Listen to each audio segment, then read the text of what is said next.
Good evening, everyone. I'd like to call tonight's special council meeting to order for Tuesday, May the 19th. My name is Andrew Appleton.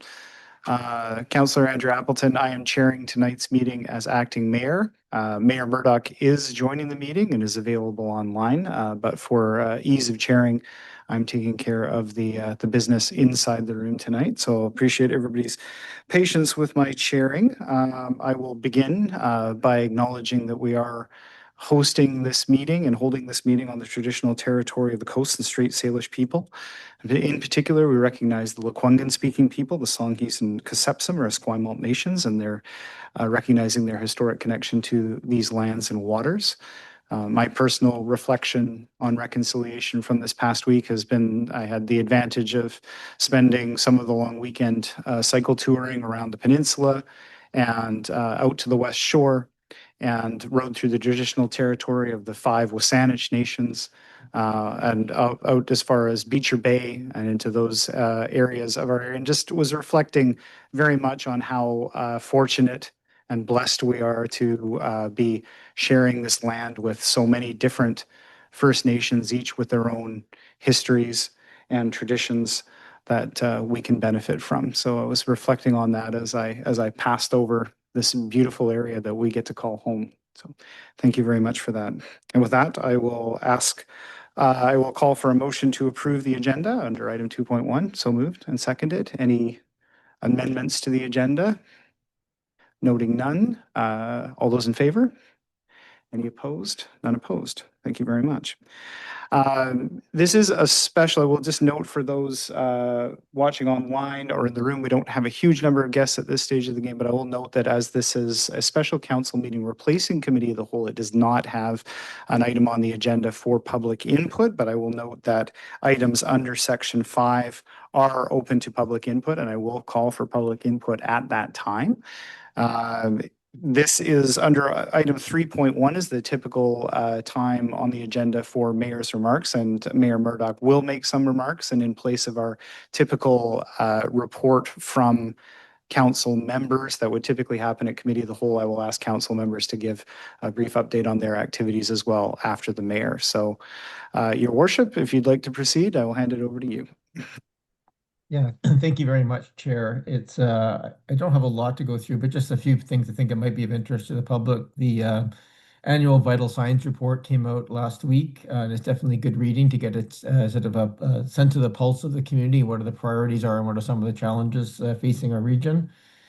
I had the last week. I also was invited to act as host for the Parliamentary Secretary Prevost as she made her announcement around some of the intentions of the federal government to protect natural areas across Canada, uh,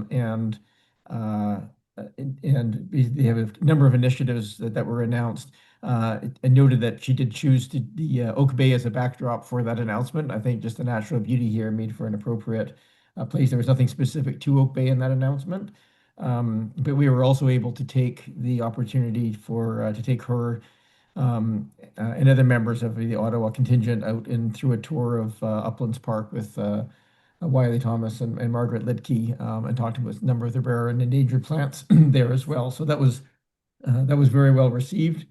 There was also the Business Improvement Association annual general meeting happened last week, and I just there's other members of council there as liaison, so I won't go into it. But I just wanted to express my appreciation for what I think it's fairly unusually strong relationship we have between the Business Improvement Association, the municipality, and our police force. That was really evident in the course of the AGM and their reporting.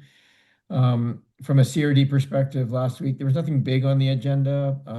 The public consultation on the biochar pilot project was completed, so that information will be coming back soon. And the annual report, which of course identifies all of the activities over the last year and the financial reporting, was also approved at the meeting. So if anybody wants to get a snapshot of what's been happening at the CRD, that's always an excellent report to read. And with that, I will hand it back to the chair. Thank you. Thank you very much, Your Worship, for the update. So I will proceed to councillors, and I will proceed alphabetically. Councillor Braithwaite, please. I apologize. Thank you very much, just as I was swallowing. Yeah, I have a few things that have been on the go. I did travel to Toronto as the Century Celebration was up for some awards, as you know, for the Canadian Event Awards, as well as the Greater Victoria Festival Society, which I sit on the board for they were up for the 125th Victoria Day Parade. Sadly, the Century Celebration didn't win anything, but the Greater Victoria Festival Society did win an award, and this is nationwide, which is a huge deal for the 125th Victoria Day Parade and the all-inclusive weekend that Gordy Dodd sponsors as well. So that was really exciting to be a part of that. The RMTS AGM was on May 1st. My time as president came to an end, and Val Latini is now going to hold that position, and I'll become past president. And I just want to take a moment to thank the board and the staff for all of that they do and the work that they do to ensure that the theaters are run in a way that's really inclusive and supports not only our nonprofit partners, but other cultural events that come out into our region. For example, we have a lot of Broadway things that are coming up. Kinky Boots is coming up. Get your tickets soon. And other things that are coming up a little bit later on this year. The BIA, as the mayor mentioned, the BIA AGM was just this past week, and the mayor and Councillor Green were there. And I just want to thank the BIA for all their great work. They really make us look so good. I did send the report through staff to all of the councillors, their annual report, and so you can have a read of exactly all of the activities that go on and the impact that they have on our community. And I think it's huge, and I do thank them for the work that they do. Camas Day, we celebrated 80 years for the Uplands Park and 80 years of our volunteer extraordinaire, Margaret Litke, and that was a lot of fun. It was a great day. And this past weekend, I was able to attend the Oak Bay Lawn Bowling opening and was able to play a few ends and see the work on the interior that was made possible by grants that they received through Oak Bay Council. And I think that's it. Thank you. Thank you so much, Councillor Braithwaite. I'll take the opportunity to say on behalf of council, extend our appreciation and our congratulations for the Victoria Day, for your work on behalf of that organization, for that win that represents, that's a superior accomplishment. Thank you very much for your work for that, and also for your leadership on the RMTS board. That's fantastic. We appreciate your representation of Oak Bay and your contributions in that regard. So thank you. Councillor Green. Thank you very much, Chair. I too attended Camas Day with some of my colleagues, and that was very well attended. I understand at the end, Margaret Litke reported she thought there were over 700 people at the event, which is incredible for Camas Day. And it was beautiful weather that day too. I attended the BIA AGM, as Councillor Braithwaite mentioned, on behalf of tourism, and they do a great job. And having the connection between tourism and the BIA is really, it makes for a great relationship. Martin Cowden sits on the tourism committee now, and it took years to get that to happen. And so there's a much greater collaboration between the two bodies now as a result. I attended a GVLRA Zoom meeting, a Heritage Commission meeting, and then also attended the Federal Environmental BC Forestry Preservation announcement at Queen's Park, at which time the federal government, and I can't remember the amount, but it was a lot of money for tree planting. And perhaps Councillor Patterson can remember the amount and how many trees they hope to plant. Anyway, it was very well done. And the secretary who attended on behalf of the federal government had not been to British Columbia before. And so she was very impressed. And standing at Queen's Park was amazing as the backdrop to everything. So, and then this week, tomorrow, I will be attending the Water Commission meeting at CRD and the Tourism Committee meeting on Thursday night. Thank you. Thank you, Councillor Green. We'll pass it to Councillor Patterson. I think Councillor Green indicated that you would give precise numbers with respect to trees and value, Councillor Patterson. So, yes, thank you, Chair. And like it's many around the table, I too did attend Camas Days, and it was wonderful. And I think the turnout this year was really perhaps because it was an extra special year, but it was a wonderful day. Maybe it was the cake. I think the two large cakes to celebrate the birthday. It was a little messy eating, but I noticed that a lot of it was polished off quite quickly. So that was great, and we're always so appreciative of everything our volunteers do, and also our park staff who attended the event and always helped to make it the success that it is. And yes, on May 12th, I also was in attendance at Queen's Park for Secretary Provost's announcement, highlighting Canada's new nature strategy to protect natural environment. And yes, she did mention the 272 million allocated to plant 95 million trees across British Columbia to help with replenish the fire zones and whatnot. So, I mean, that was very pleasant. It was also wonderful. This was Secretary Provost's first visit to Vancouver Island. She was very, very impressed about Oak Bay, and unfortunately, I think one of the derelict boats was removed from the harbor before the secretary visited us. So that was very nice. But she was so impressed with Vancouver Island. She just couldn't believe the wonderful place that we call home every day. So that was wonderful. But I did note that despite the mayor spending considerable amount of time with at attending, and myself and Councillor Green also attending from we had Councillor Thomas attending from Esquimalt Nations to open with us. So we had nice visits, but I noticed that in the Times Colonist, it was Jacques Sirois that got the note, it got the photograph and the mention in the paper. I don't know if that was because of his bilingualism and his approaching the secretary, and he's always very exuberant about this region. But yeah, I thought, wow. So Mayor and Councillor Green, although three of us were in attendance, none of us made the front page of the TC. And then on May 15th, I attended the official opening, the ribbon cutting for the new CREST facility out in Emergency Communications Building out in Langford. And of course, it was the wrap up of the project. Hard to believe. Because I'm the chair of the Finance Committee, I had to do all of the review of the file. Hard to believe that we came so close to our initial number that we projected in 2019, despite coming through pandemics and supply interruptions, tariffs, and inflation.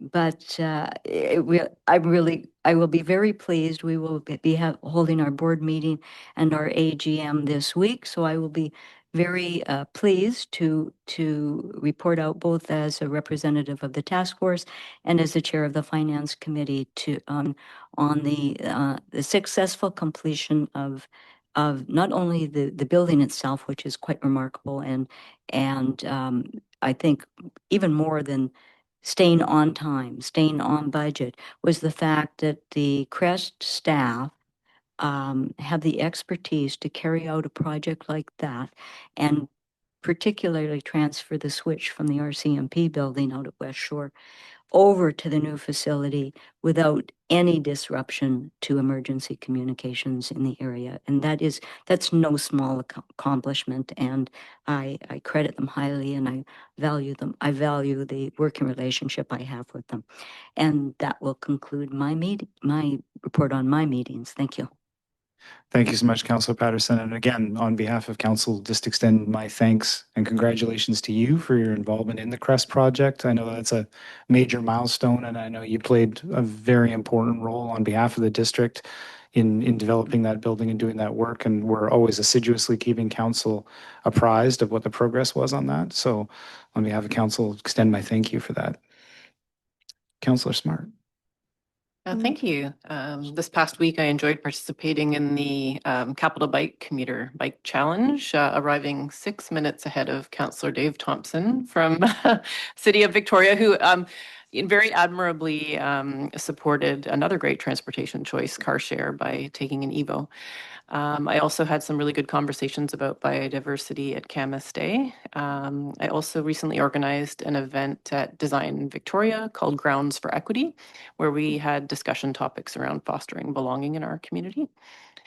And I joined many of my colleagues around the table at the Association of Vancouver Island Coastal Communities conference, where I think Mayor Murdoch mentioned, we had 2 successful motions supporting student food banks and reduced ferry fares for post-secondary students. So really glad to be able to speak on those and support our students. And then I also attended, again, with many of the colleagues around the table, the volunteer appreciation dinner at Monterey. Thank you, Councillor Smart. Councillor Watson. Thank you. Very briefly, I had the honor to attend on behalf of Mayor and Council the National Day of Mourning ceremony that was held on April 28th. This National Day of Mourning is to remember workers who have been injured or killed on the job, and our staff did a wonderful job of convening a very simple but moving ceremony at the Scented Garden. I also attended the South Island Prosperity Partnership Municipal Partners meeting later that same day. And I just want to say again how struck I am as our representative for Oak Bay at what an entrepreneurial and nimble organization that is. As you know, the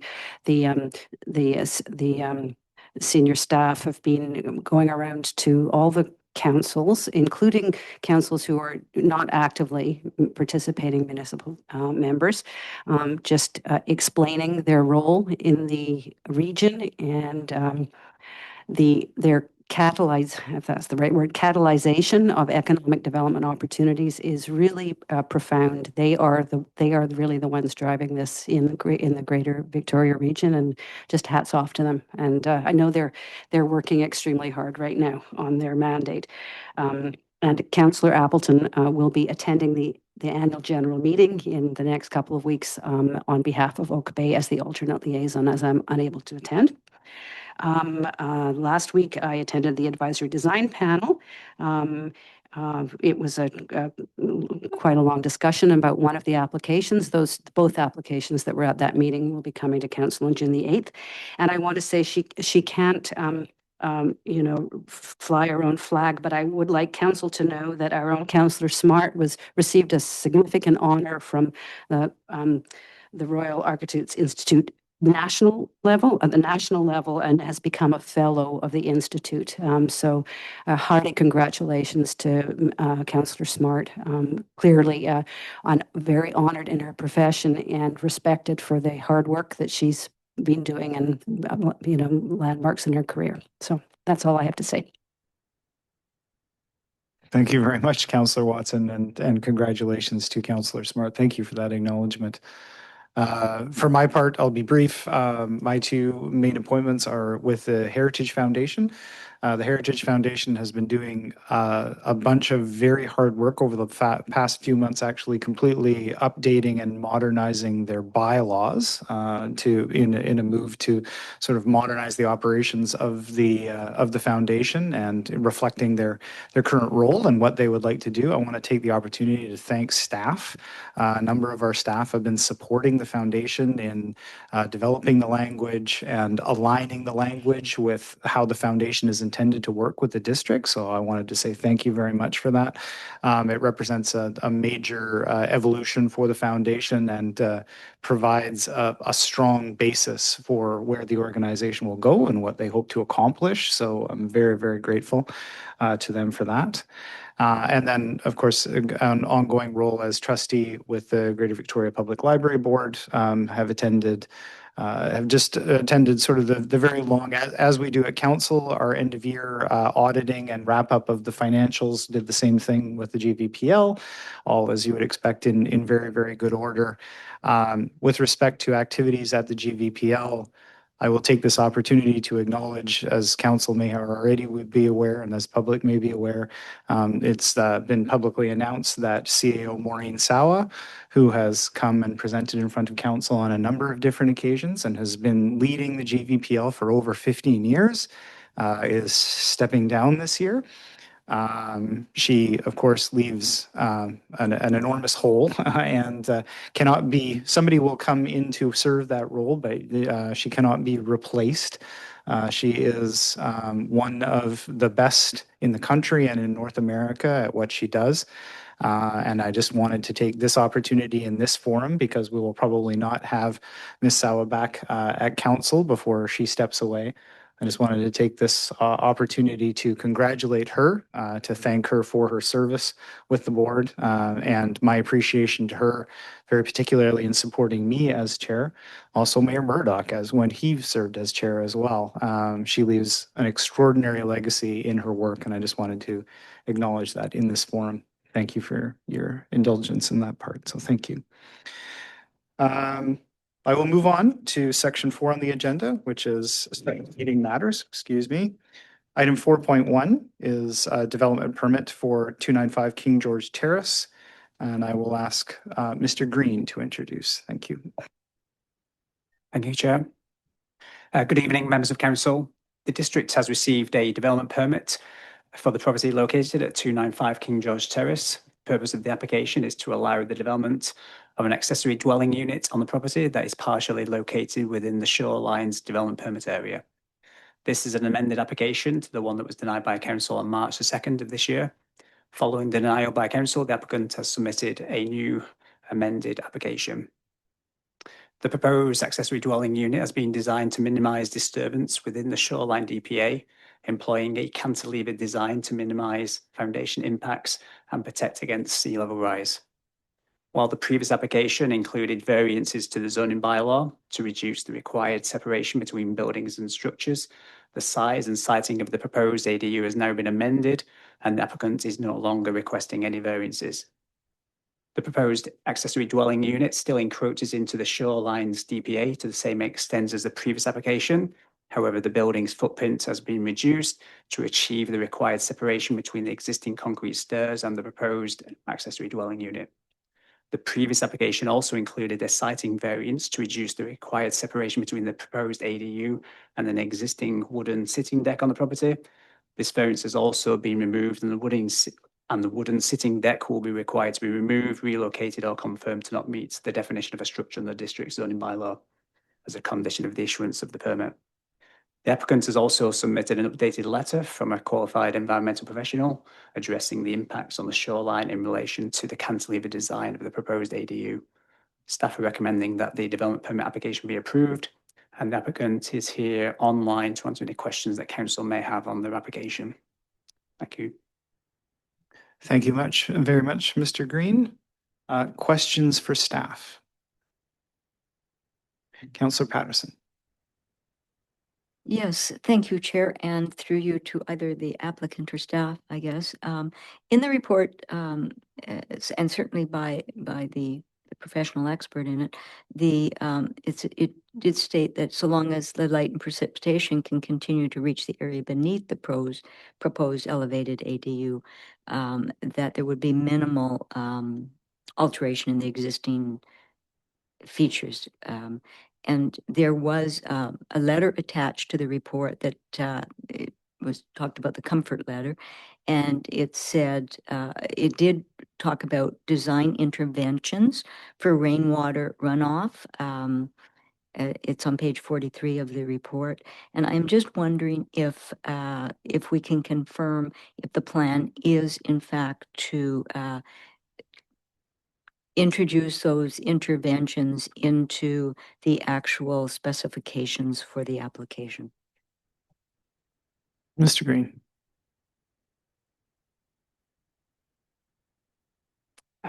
Thank you, Chair. Through you to Councillor Patterson. Obviously, the letter that is attached to the staff report that addresses how that rainwater will be diverted into the sort of the natural vegetation. Obviously, that would form part of the development permit should council approve the application this evening. And so that would form part of the permit that is issued by the district. Thank you. Councillor Braithwaite. Thank you so much, Chair, and through you to staff. I'm wondering if we know about how many similarly situated shoreline lots could potentially seek a similar development? Yeah, that would be my first question, please. Thank you, Mr. Green. Through your chair to Councillor Braithwaite, I don't know the exact number, but the entire shoreline is a designated development permit area for shorelines that is measured 15 metres from the natural boundary, above the natural boundary and also below the natural boundary.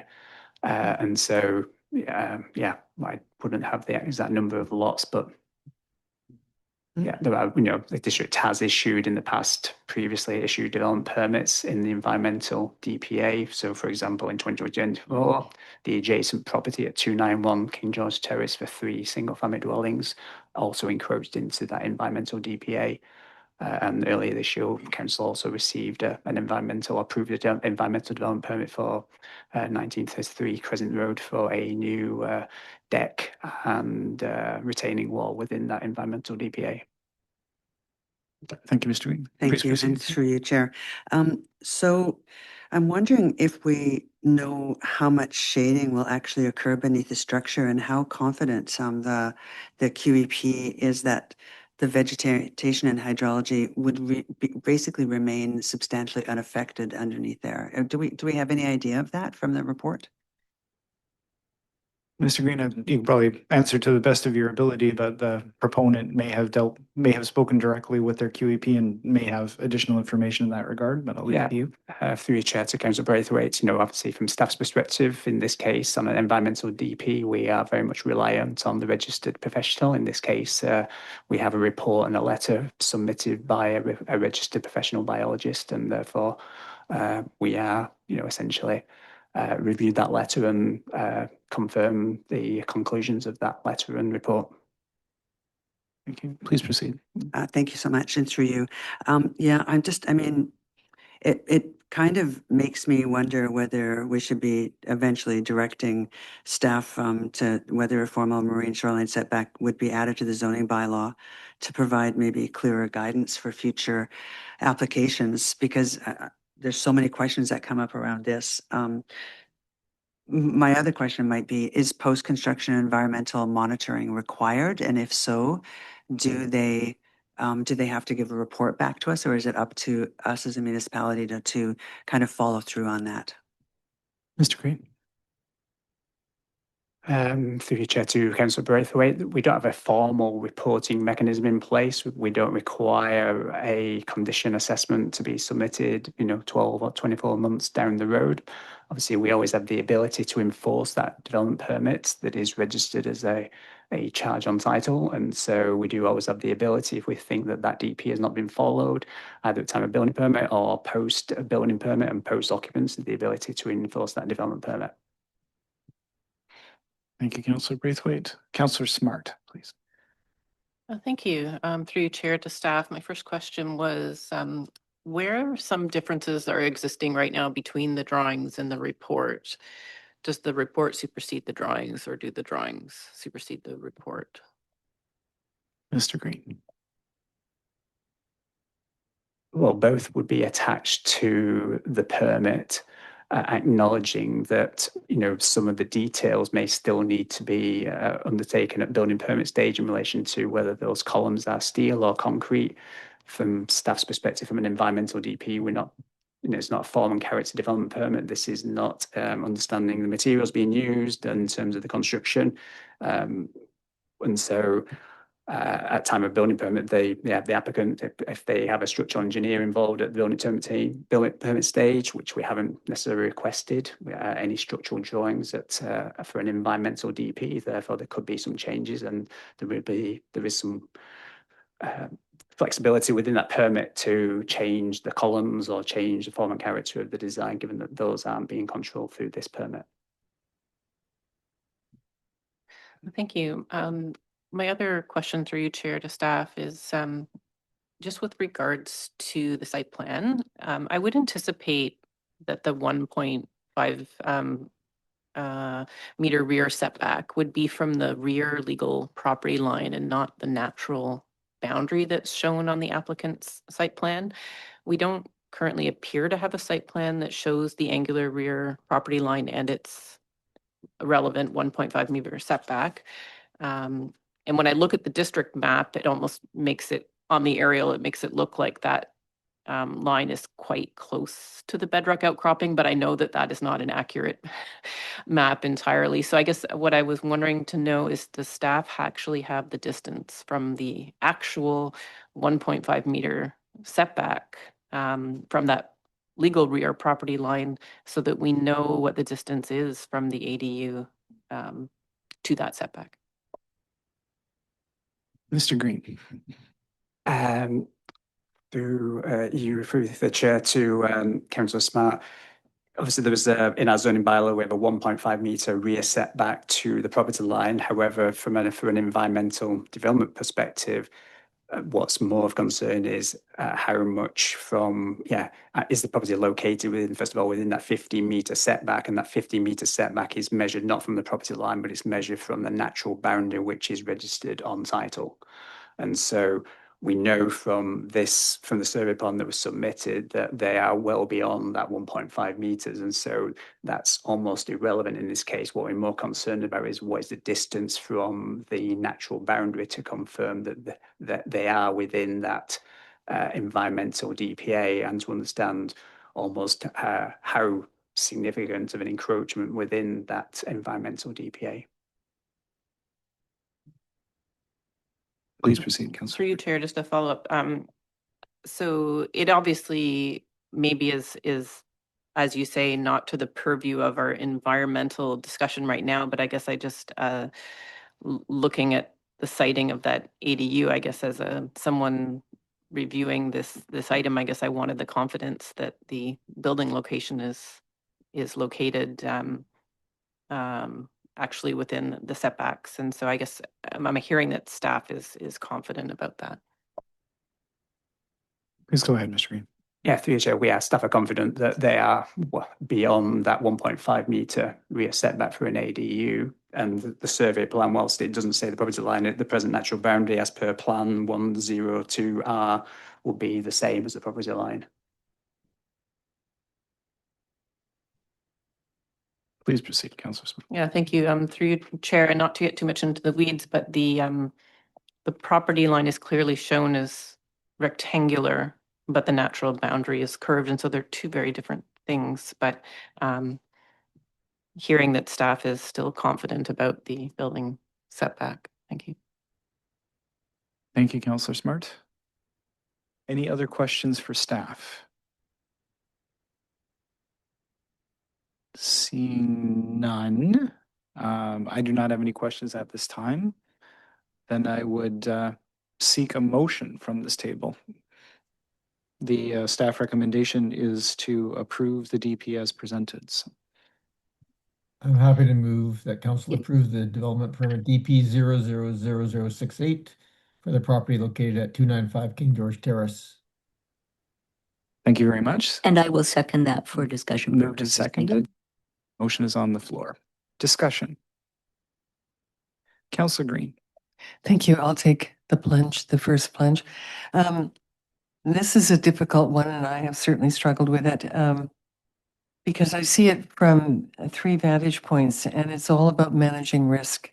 Managing risk on the environmental side in terms of foreshore health and well-being, managing risk on the provincial housing legislation in terms of what is expected, and managing risk around precedent setting. So those are the three big concerns for me, and I'm still thinking those through, but I see this as a much more of a risk-taking application than I've seen in a while.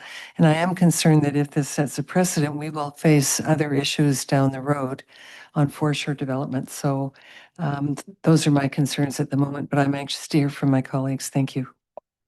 Thank you, Councillor Green. Mayor Murdoch, I did not give you the opportunity to motivate. I apologize. Please proceed. Oh no, I didn't raise my hand until after, so there's no problem at all. No, I'm happy to support the application. I think actually Councillor Green framed it very well. I think these are the concerns we think about. We do want to enable housing to happen.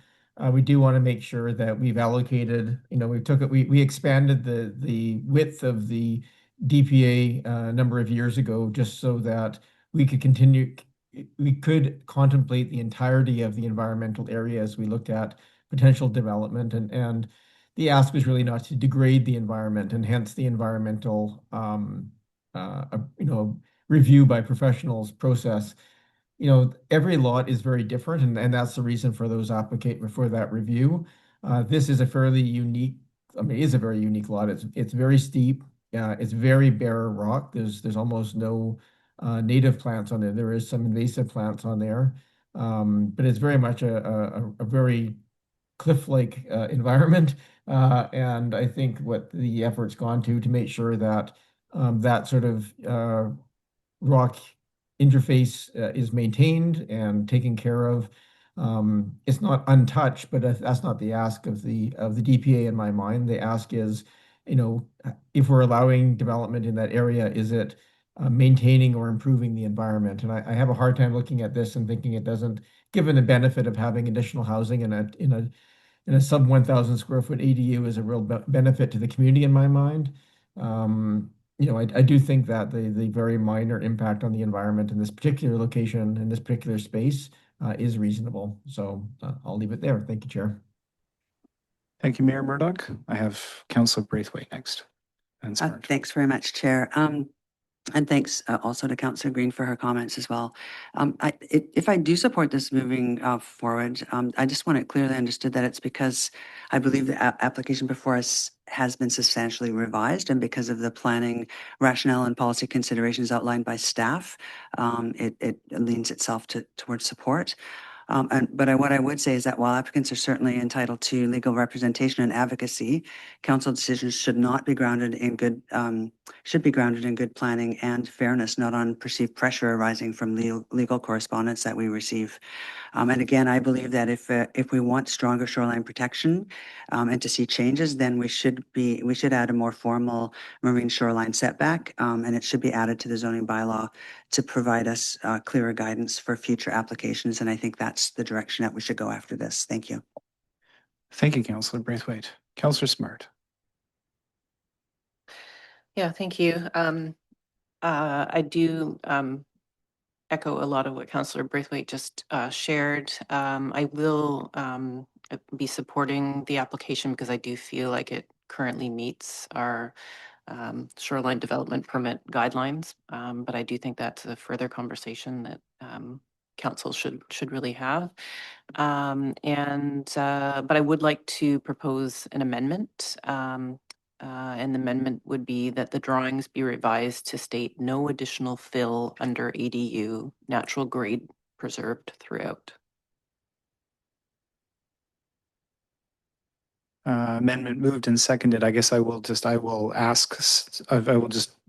refer that to staff, or at least ask that question of staff as to whether or not the direction is clear and in alignment with typical standards that we might prescribe in the DPA. Through the chair to Councillor Smart, I think that would be a reasonable request that is relevant to this application. The amendment is moved and seconded. Debate on the amendment. Oh, please motivate your councillor. I just wanted to quickly motivate. I really appreciated the applicant at our last meeting confirmed that this was the intent of the drawings, even though it, for myself, it wasn't clear in the drawings. And so I just wanted to make sure that this piece of information was carried forward with the drawing set. Thank you, Councillor Smart. Further discussion on the amendment? Seeing none, then I will call the question on the amendment. All in favor? Any opposed? So that carries. So now we're back to the main motion on the floor. Any further discussion of the main motion with respect to the approval of the DP? Councillor Watson. Yeah, just to follow along the same line of commentary from Councillor Braithwaite and Councillor Smart, I think that this application now does meet the requirements and the guidelines. And so I will vote in support of it, but I think it has raised a bigger issue for council around the fact that we really are not protecting our shoreline in the way that we thought we were when this application came to us. And so that it behooves us, I think, as a council to do something about that. Thank you, Councillor Watson. Before I go, I'll go to Councillor Patterson for a first time, please. Yes, thank you, Chair. And of course, I seconded this for discussion purposes, but I agree with much of what has been said around the table. But the application as it has come back to us, I do appreciate the reduction in size of the ADU to limit the encroachment on the DPA. And I, and it is now, there's no variances in it. So that has been done. Also, I think with the professional report that has been provided and the design intervention for rainwater runoff, that again improves the application that has come back to us. But I do agree with others around the council table that this does bring back to council, I think, further work that could be done to strengthen our protection of the shorelines going forward. But I will support the application as presented. Thank you, Councillor Patterson. Before I go to Councillor Green for a second time, I'll just make my comments, and at the risk of sounding repetitive, I concur with much of what has been said. I think that there's been a substantive improvement to what's been presented in front of us. There's been additional information provided from the qualified environmental professional, and I also concur with many of the comments made about potentially looking at additional standards for the DPA in order to accomplish the outcome that that council is seeming to want to achieve. So, and I'm of similar mind. But Councillor Green, please. Thank you. Thank you. And very briefly, I will be supporting the motion, but I really appreciate the comments of my colleagues at the table. And I do believe that we need to take measures to strengthen our protection of the marine foreshore in Oak Bay, because half of our community is covered by foreshore. So I think we have a huge obligation here. Thank you. Thank you very much, Councillor Green. Councillor Smart.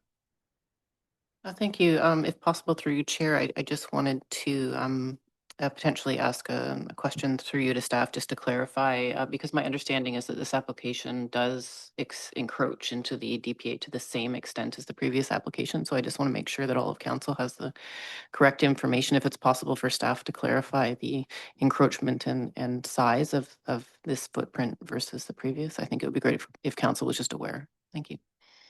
Thank you, Smart. And Councillor Smart, I think that's in order. So maybe I'll post that to put that question to staff. Is the extent of the encroachment in the revised proposal the same as the original? Through the chair to Councillor Smart, yes, correct. It is the same encroachment into the DPA. However, the footprint of the ADU has reduced in size. I can't remember exactly what the square footage of the previous proposal. I think it was just over 1,000 square feet, but this is now 954 square feet. Obviously, the applicant could confirm if that's of relevance to council. Is that adequate? That's sufficient for me. I just wanted to make sure that we were all have accurate information in front of us. Thank you. Thank you very much. Thank you, staff. Seeing no further hands, then I'm prepared to call the question on the motion in front of us to approve the DP. All those in favor? And any opposed? None opposed? It carries unanimously. Thank you very much to staff. Thank you very much. I appreciate that discussion. Moving on to item 4.2, which is Council Remuneration Bylaw. This has received first 3 readings, so we're now moving to adoption. So I would ask that somebody move them. I'll move that the Council Remuneration Bylaw number 4966/2026 be adopted. Moved and seconded. Thank you very much. Don't generally debate on adoption, but this is an opportunity for sober second thought, as it always is. Any comments on the motion on the floor or any feedback? Seeing none, then I will call the question. All in favor? And any opposed? None opposed. Thank you very much. Moving on to item 4.3, appointment of election officers. I believe that I don't think there's a lot of preamble being presented here by staff. I think the content of the report is fairly straightforward, but I believe Ms. Anderson can answer any questions that are that are on this. I don't, there was not a preliminary presentation scheduled for this one, but if anybody has any questions, staff are available. So otherwise, I will seek a motion as laid out here. Move the staff recommendation. Moved Second. and seconded. Any discussion on the motion on the floor? Seeing none, all in favor? Any opposed? None opposed. Thank you very much. Moving on to an item of probably a little bit more detail. 4.4 is Uplands sewer separation water main replacement. I believe we're calling on Mr. Rennick to introduce this item. Mr. Rennick. Thank you very much, Chair, and good evening, Council. The matter before you tonight is related to the Uplands sewer separation and water main replacement project. When this project was initially scoped and awarded by Council, there were some provisional items in the contract for if rock was encountered, if additional hydro excavation was required, that ultimately those items that we had contingency for did not end up happening. There's approximately $1.4 million of unspent funds in Council's originally approved scope. At Council's election, that could be returned to reserves. However, there are opportunities to do some additional paving and to address some critical structural failures in the sanitary sewer network. So in accordance with purchasing policy, Council approval is being sought to approve some change orders to expand the scope of the project and use those funds that were already allocated to the project just to a slightly different purpose on the same project. And I'm happy to take any questions. Thank you very much, Mr. Rennick. Questions for Mr. Rennick? Councillor Watson. Yes, thank you, Mr. Rennick. I appreciate you looking for good opportunities to spend money. I did want to understand with respect to the spot repairs that you identify, I think two sort of major and 11 minor. What, if that work goes ahead, what does it do to the useful life of the asset after that work is done? And what would that council then expect in terms of future work on that particular sewer line, say over whatever that horizon is that you're evaluating priorities for? Thank you, Councillor Watson. Mr. Rennick. Through the chair, it's difficult to put an exact figure on how many additional years of useful life you'll get out of a spot repair.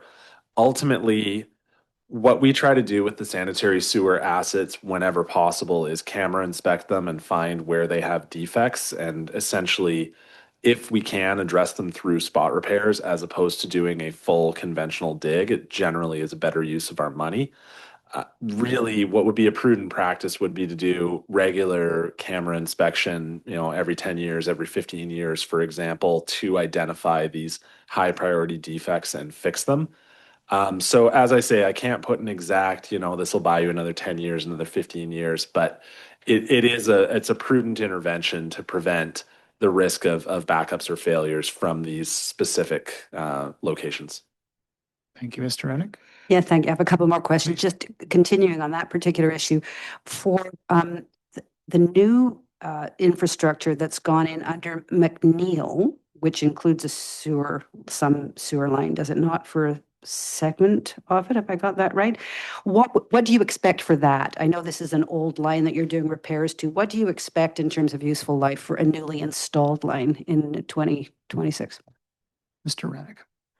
The expected service life for new PVC sewers is 90 to 100 years. Thank you. And then one other question. In terms of your proposals, road resurfacing and new asphalt services, how will your experience with how trenching in this major project has affected kind of road surface life? How will it affect future scope and tendering for underground utilities work that's going on? I think it sounds like reading the report, something's occurred that you probably didn't anticipate when you were initially tendering this work. And so if you could just comment on that, please. Mr. Rennick. Through the chair, the scope of this project was significantly larger than a lot of the other capital projects that we deliver. This was a $19 million project when typically our projects are in the $5, $6, $7 million range. As council is aware, there's a very long history on this project, multiple iterations, and ultimately the scope was kept as tight as possible to meet the provincial requirement to separate the sewers ahead of the end of 2025, recognizing that we were relying on grants. So on an ordinary project, what we would do on a McNeil, for example, is assess the state of the asphalt at the start of the job, look at how much trench is going to be taken out, and if most of the road surface is in acceptable shape, Windsor is a really good example where we did the sanitary sewer up the middle of Windsor a couple of years ago, and it was just reinstated. We did not approach council to do a full resurface of Windsor Road because the rest of the road was in fine shape. So I would say that the only real change on this one was Exeter. Exeter was already scoped to have the asphalt removed, but it was kind of a surprise that, it was proposed for an overlay. It was kind of a surprise that actually the asphalt is too bad to be overlaid. Okay, so Thank you, it Mr. kind of a one-off, like, all right, thank you very much. That's helpful. Thank you, Councillor Watson. I have Councillor Braithwaite next. Thanks so much, Chair. Well, first off, I think that staff deserves some credit here because too often municipalities spend every available dollar simply because it exists. But in this case, you've brought back a project that's under budget. I'm not sure how you did that, but thank you. I don't think I've ever seen that in all my time on council, so that's pretty amazing. So kudos to you and your staff for that. Maybe you can work your magic on other projects as well. But what I would like to ask about is around the deciding where this money should go. Is the pricing, would rebidding any portion of this create any more savings, or is it that we should still be going through Island Asphalt and Windley without going to procurement for anything for that services from others? Mr. Rennick. Through the chair, there would be some challenges of running a procurement. We do ultimately control the scope of work, but if we were to take things from Windley's scope of work and retender them, there could be an accusation that we were being unfair to Windley. Removing the work from their scope and giving it to a contractor that we already have on contract with Island Asphalt is less risky from that perspective. Thank you, Mr. Rennick. Please proceed. Thank you so much. And through you, Chair. Yeah, thanks for that answer. I'm just wondering then, would there be any future projects that would compete for those, if we put this in reserves instead, would there be any future projects that would compete for those reserves? Mr. Rennick. Through the chair, essentially all of our capital projects are funded out of our capital works reserve. And so I think there's really two ways of looking at that. It's these funds were allocated for this project. You could treat it as a windfall, return it to reserves, and use it to fund other projects. Or you could say, well, this is really kind of just a variation of the project that council had originally scoped and originally budgeted. Thank you, Mr. Rennick. Thank you so much. And I agree. So thank you. Thank you, Councillor Braithwaite. I have Mayor Murdoch next. Thank you, and through you, Chair. Just the only question I had on this, I'm supportive of the suggestion. I think certainly the beach drive portion is so used for community events like marathons and Tour de Victoria and all these things, and used every day by cyclists and riders and so forth alike. So I guess the only question I really had on this one is that if we're bringing in asphalt crews, I know sometimes it doesn't make sense to kind of deal with some of the little odds and ends, and there's a number of little dead end streets. I see that on this map, both the Humber Road and others are not. There's little sort of, quarter block, eighth block long things that run down to the water aren't included. But I'm just wondering if it actually makes sense if the crews are there. This might be the least expensive time to tap up. And I can think there's a few. There's Humber and Rutland, Surrey and Tarn that are all little, very short roads. I'm just curious if the staff have looked at those, done any assessment of their state. It looks like they have for Humber because it's on the map, but just curious about the other ones if they've contemplated, minor expansion of the scope to just deal with those while the crews are around. Thank you, Mayor Murdoch. Mr. Rennick. Through the chair to Mayor Murdoch. As Mayor Murdoch notes, Humber Road is on the map to essentially have the trench repaved, not to do the full width asphalt. That's because it's not a very busy road and the rest of the asphalt is in fairly good shape. The other roads that Mayor Murdoch referenced, Tarn Place, Surrey Road, those are actually outside of the scope of the project. Those roads were not disturbed as part of this project. And so while I understand the potential cost savings argument, ultimately those roads are competing with every other road in Oak Bay. One could, if they're outside of the scope of the project, that's why they're not included.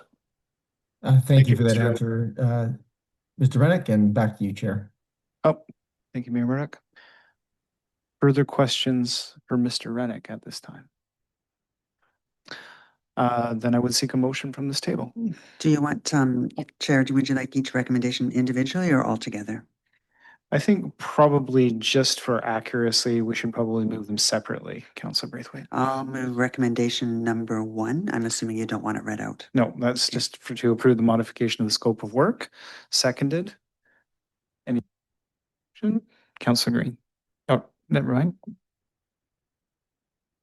Moved and seconded. Okay, so this is component number 1 of the staff recommendation about the modification to the scope of work. Any discussion on that component? Seeing none, I will call the question. All in favor? Any opposed? None opposed. And then I would move recommendation number 2 to approve the change order to the Windley contract. Thank you very much. Moved and seconded. Discussion on the second component of the staff recommendation.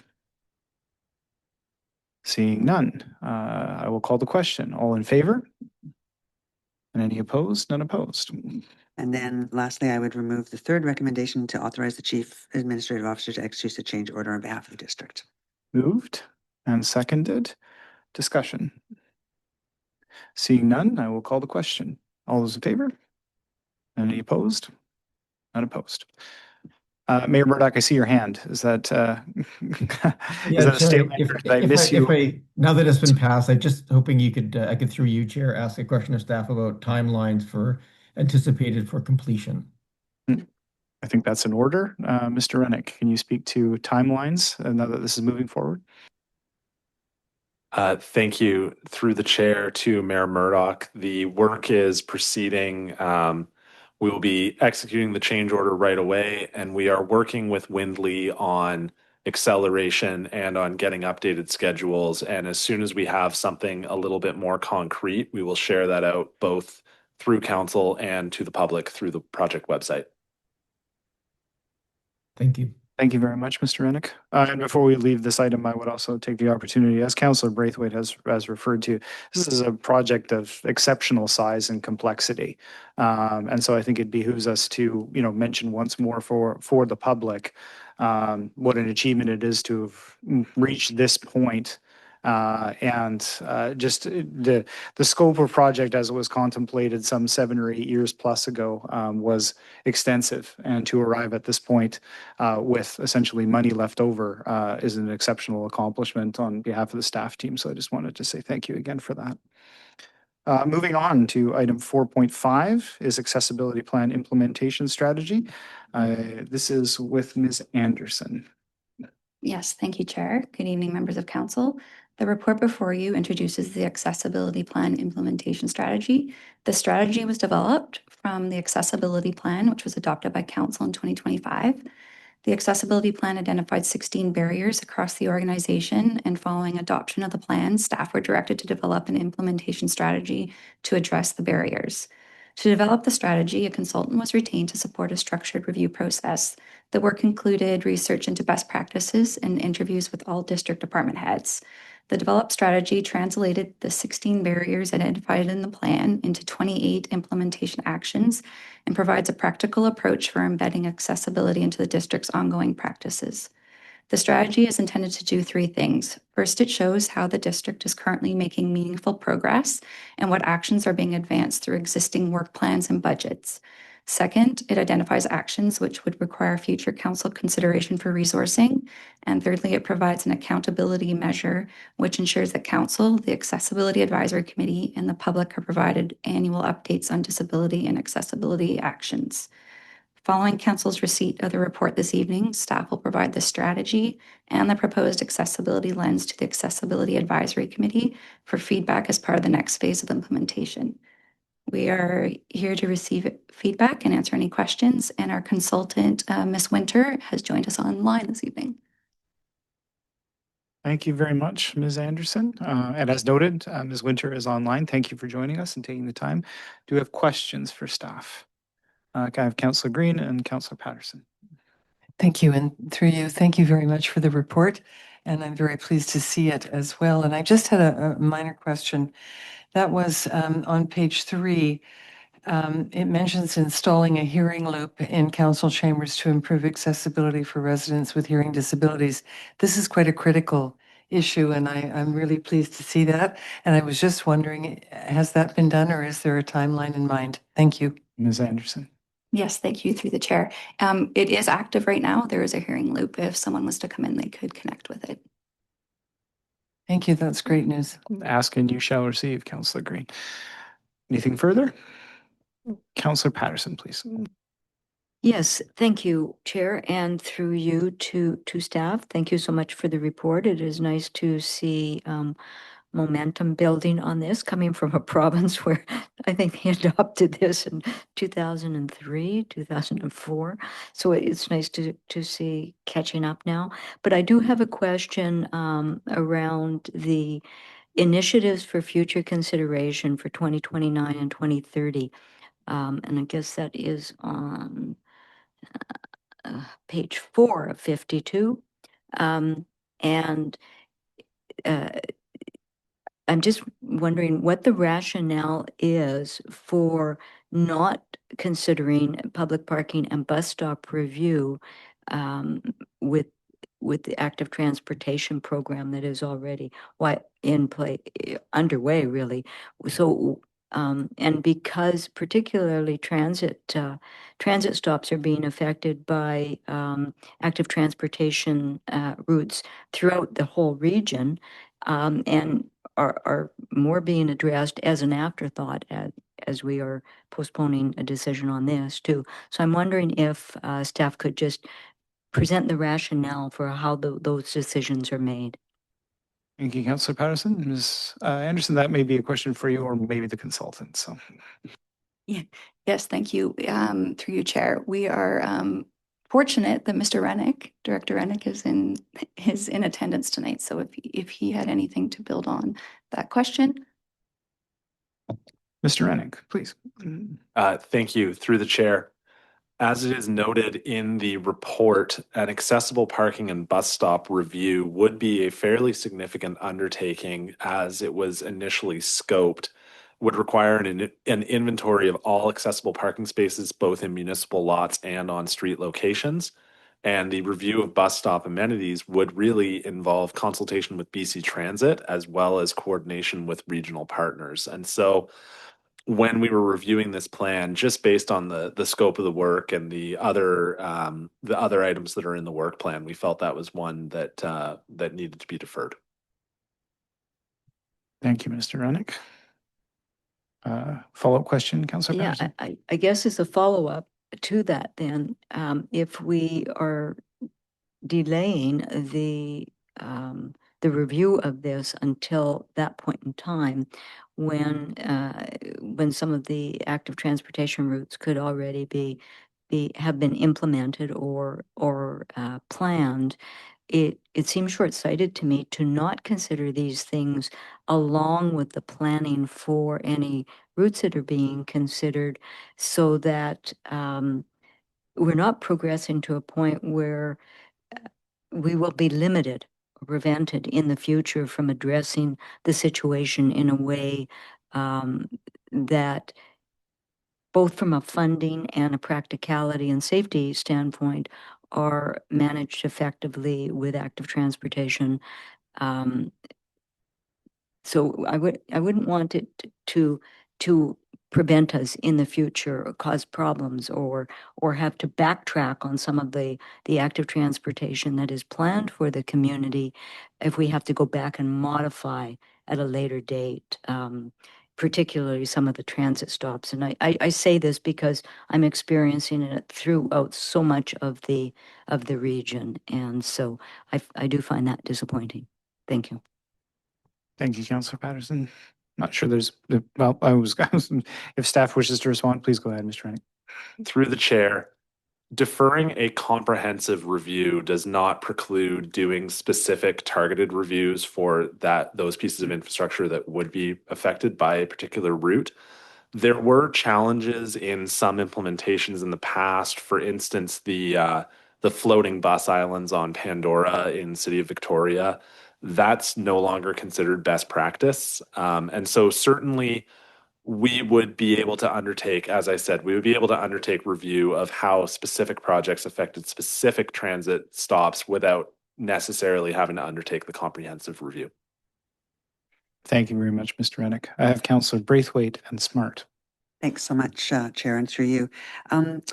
The report really repeatedly talks about accessibility should become embedded into all municipal decision-making through an accessibility lens. And I think that sounds really positive. That's great. But it's a little bit vague too. So I'm wondering how the accessibility lens practically will work in the staff reports for decision-making. Will it be a checklist or something like that? Or do we know that yet? Ms. Anderson. Yes, thank you through the chair. Similar to the financial impacts, there will be a box where we will list the accessible impacts. Please Thank you, proceed. thank you so much. And then we talked in the report. It talked about proposing an IDEA position, and I'm not sure if that would be temporary or permanent staffing. And I'm wondering if we know what the cost and scope yet around something like that, or an estimate of the cost and scope around that would be.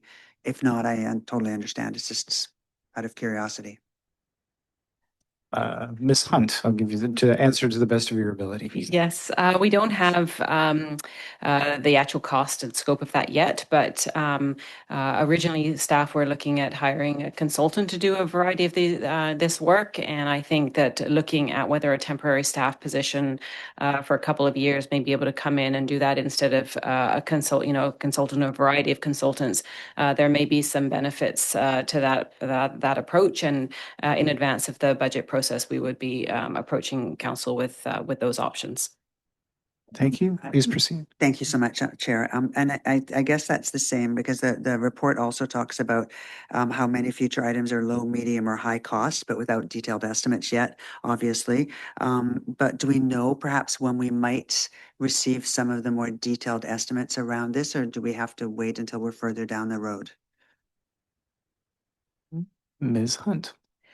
Yeah, thank you very much. Through the chair to Councillor Braithwaite, we would be bringing those forward individually as part of the budget process, where we would have, defined scope and a budget, and council will be considering it at that time. Thank you, Ms. Hunt. Councillor Smart, please. Yeah, thank you. Through you, chair to staff, just actually building upon a lot of what has been discussed already, but just a little bit further on looking at this amazing list, and it's so great to have this in front of us. Just wanting to understand beyond the update checkbox on staff reports, which sounds amazing. Just wondering about the sort of operational versus council involvement decisions with a lot of things on this list. So to give a particular example, developing a district-wide AI use policy,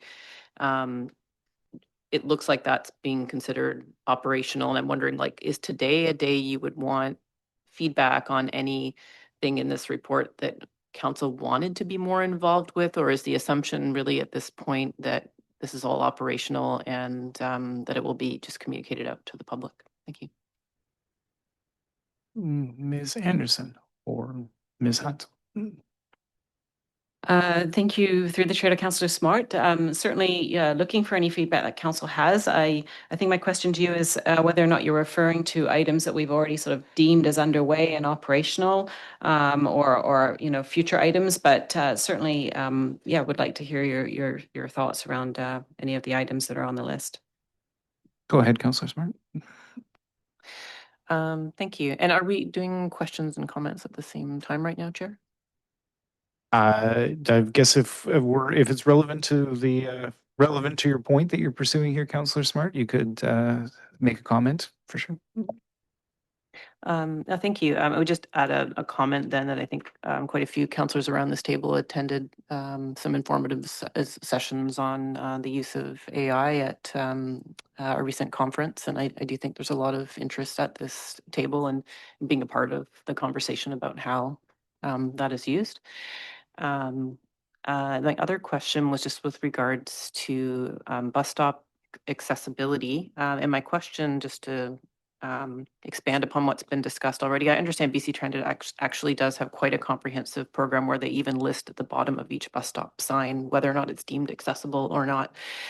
So I was wondering, did staff see the district's role in bus stop accessibility really being almost an advocacy project of like looking at how many stops weren't accessible and trying to promote the desire for those in Oak Bay? I'm just wondering what staff saw as our role versus what BC Transit is already doing from an accessibility standpoint.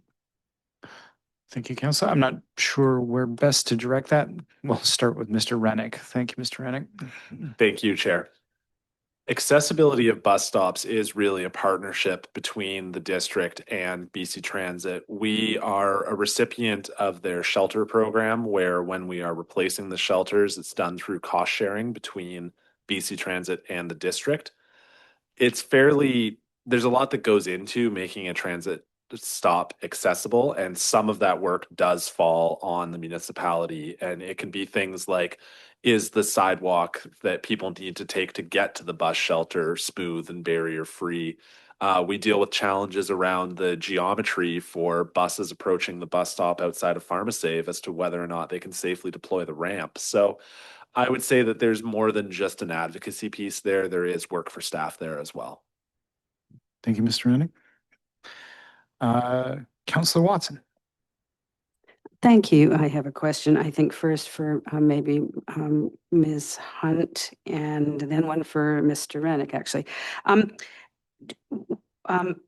The immediate actions in the implementation strategy are, I would say, maybe fair to say, fairly diffusely distributed throughout the organization. And I just wanted to understand a little bit how the organization will maintain focus and accountability for the things that are listed. It's a fairly long list of things that are kind of in assigned to departments in moving forward the strategies that have come out of the accessibility plan. So if you could just comment on that. Ms. Anderson. Yes, thank you through the chair. Appended to the strategy is the steps and the action plan, which we will bring to council annually. And that outlines, there's a checkbox for the status and progress notes of each action. And we will be bringing it to the Accessibility Advisory Committee prior to council each year. Sorry, I missed that. The report was quite long. I obviously missed. Is that right at the end of the report? Okay, I'm so sorry. Okay. My only other question, and it's just gets back to some of the report's reflection on the fact that in terms of ongoing things that we're already doing. Let me just get the page reference so I get this right. Page 14 of 52. Here we go. In terms of accessibility improvements in the physical environment, both the staff report and the consultants report talk about our adherence in work to the BC Active Transportation Design Guide when designing sidewalks, trails, and other public infrastructure.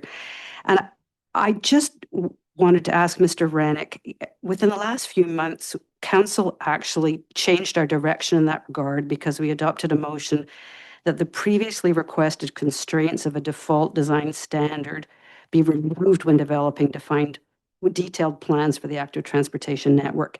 And I just wondered if there's any conflict between what we're saying we're doing consistently here and the new direction that Council gave around doing that design. Do we need to revisit that new direction? Mr. Rennick. Through the chair, Typically, the types of accessible infrastructure that have been being added recently are the tactile warning surface indicators that were installed at the Wilmot Crosswalk, for example.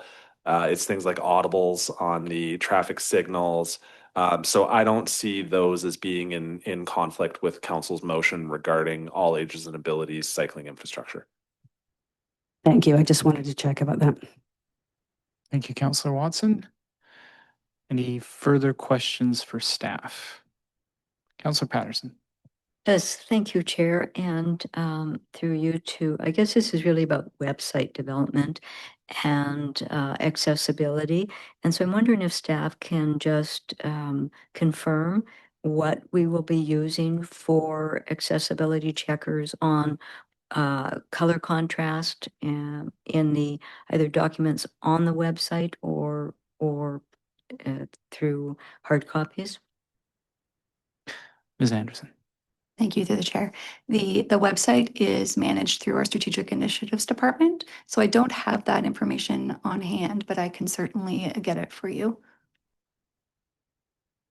Thank you. And if I might just continue, Chair, because I notice this in Saanich too with their accessibility program that they have, that the program document, when you go to the website, it does all comply with the color contrast WebAIM. And so it is very pleasant to read visually, but it's not carried throughout. It is not carried throughout their website, probably because it would not make the website as interesting. So I don't know what progress has been made in making it adaptable, but I think that it is something that is worth considering because it does make it much easier and much pleasanter to read. Thank you. Noted, Councillor Patterson. Thank you. Any other further questions for staff? Seeing none, then I would seek a motion. I'll move receipt. Moved, and do we have a seconder? Seconded. Very good. Do you wish to motivate, Councillor Braithwaite? No, just thank you very much to staff for the report, and I'm happy to support it. Thank you. Any other discussion on the motion on the floor? Seeing none, then, sorry, Councillor Watson, go ahead. Yes, just a question for staff. So this will be going to the Accessibility Advisory Committee within I think it's coming up real soon, next week or so. Okay. I am Great. seeing nodding heads, and so that will be confirmed. Councillor Green. Thank you, Chair. I just want to say this is a great body of work, a long time coming, and I really appreciate all the staff support as well as councillor support on this initiative. I think it's going to have a great deal of meaning for residents who require this kind of additional support. So thank you. Thank you, Councillor Green. Agreed. I will call the question. All in favor? And any opposed? None opposed. Carries. Thank you very much. Thank you, Ms. Anderson and staff. Moving on to section 5 of the agenda. These are special meeting matters that are subject to public input. The next couple of items are subject to public input. First of these is item 5.1, which is signed bylaw amendments for election signs. And Mr. Rennick will be introducing. Please proceed, Mr. Rennick. Thank you, Chair. As noted in the report, Council had initially seen a draft bylaw limiting the number of locations on public boulevards where election signs could be placed. That was presented to Council at the evening of April 27th. At that meeting, Council passed a motion seeking some modifications to the location map. Following a review, staff removed 2 of the locations that had been originally proposed due to sightline consideration and have added an additional 4 locations. So we are now proposing a total of 11 locations, and based on the figure on page 2, as much as possible, tried to strike a geographic balance of covering the entire district. Unfortunately, we did find that South Oak Bay just does not have the traffic islands or the large boulevards, and so we had to get a little more creative with locations. But This is the revised report as per council's direction, and happy to take any questions. Thank you very much, Mr. Rennick. Questions for Mr. Rennick on the report? Councillor Smart. Well, thank you. Through you, Chair, to staff. Just one question. One of the locations at Estevan and East Down, in the last election, signs were always removed from this location. I think I tried 3 times, and it wasn't just my signs, everybody's signs were always taken down. And so being that this is actually going to be a suggested location, does staff have some way that they could support signs? Apparently the, criminal offense with up to 2 years maximum prison sentence isn't enough for whatever this person who doesn't want them there. So can the district place a sign that says election signs can go here, or can we do something to support that location? Thank you. Thank you, Mr. Rennick. Through the chair, that actually, I did not know that signs were being removed from that location, but I'm seeing nods from the other members of council. So to be clear, that was not being removed by district staff. That was a neighbor that was doing that. I think that we could take it away and we could discuss some strategies, but I agree with Councillor Smart's point that the fact that it's a criminal offense ought to be a deterrence enough. But yes, we can take that away. Thank you very much, Mr. Rennick. Councillor Smart. Yeah, just one further question. So in reviewing the existing sign bylaw, it looks like we do currently allow signs technically on municipal land in front of schools when it's not voting days. However, this proposed report, it appears, would change this to not allow signs on municipal lands in front of school properties. And so I just wanted staff to confirm my understanding of how this proposal would change that, just in light of the new way that school trustee elections are happening. Thank you. Thank you, Councillor Smart. Mr. Rennick. Through the chair, the current bylaw prohibits the placement of signs on boulevards where municipal facilities are located, and it lists a number of examples. It would be my interpretation that even if the municipality is the owner on title of school district lands, that those boulevards would be allowed for election signs under the current bylaw because they are not municipal facilities. If the proposed bylaw that's attached to the staff report were to be adopted, it is correct that school district boulevards in front of school districts would no longer be locations for election signs. Thank you, Mr. Rennick. Further questions for Mr. Rennick? Councillor Braithwaite. Thanks very much. And through you, Chair, I'm just wondering, as far as the waterfront locations go, there's one that's substantially larger than many of the other areas. And I'm wondering if, number one, we kind of looked at how scenic and tourism impacts might be considered for waterfront locations, and if there would be a maximum size considered for sign locations along the waterfront, like as far as not going from, in this particular case, from, I think it's Barrettsford to Windsor Road. Thank you. Mr. Rennick.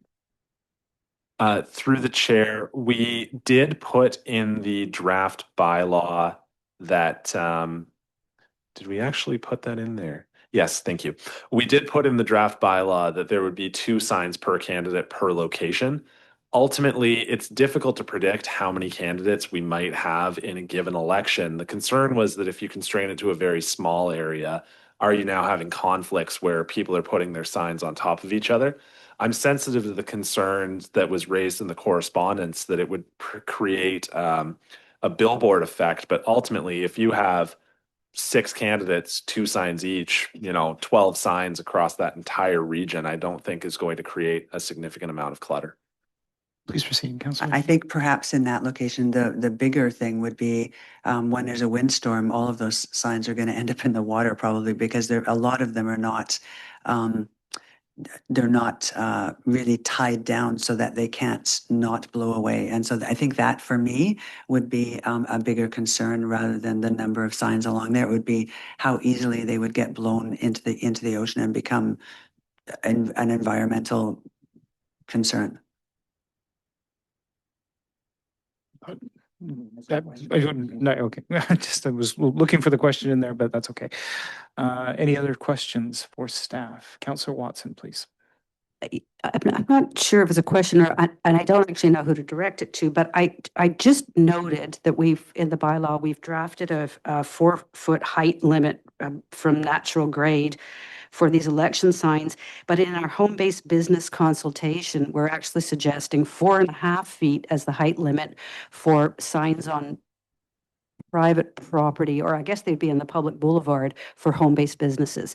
And there's a discrepancy there, which I think is an odd one, given that election signs are maybe just as important as signs advertising home-based businesses. And I wondered, maybe this is for Mr. Bowl, if at this point in time it would be possible to rethink that proposal in the home-based business bylaw consultation so that we have sign heights that are consistent. Thank you, Councillor Watson. Maybe I'll just maybe I'll slightly redirect that again to Mr. Rennick and just ask whether or not there was sort of what consideration was made between those two municipal standards and whether or not there are things that are informing those two heights differently, possibly. Thank you. That was way better, but thank you, Chair. Thank you, Councillor Watson. Thank you. Mr. Through Rennick. the chair to Councillor Watson. When you look at the existing sign bylaw in Oak Bay, we do actually have a host of different sign sizes, sign regulations for the type of sign. For a lot of our signs, we don't actually specify a width and a height. For example, construction signs, they just have a sign area. Election signs were an exception where election signs did specifically have the requirement of 2 feet by 2 feet on public property. When we were writing this amendment, because we recognized that by limiting the locations to certain public boulevards, we might be introducing a sightline hazard. That was why we put in the 4 feet above natural grade, because that's a fairly standard. That's the level at which you want to ensure there's nothing blocking a sight triangle for a driver.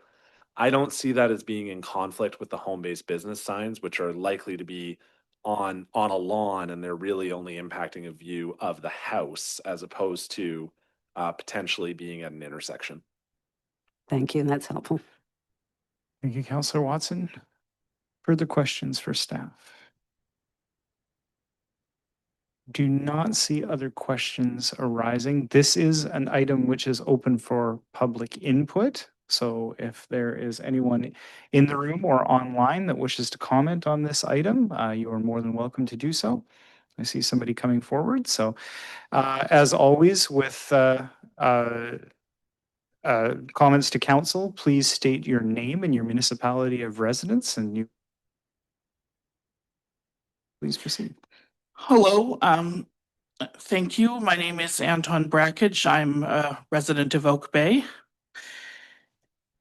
Restrictions on political speech should not be undertaken lightly.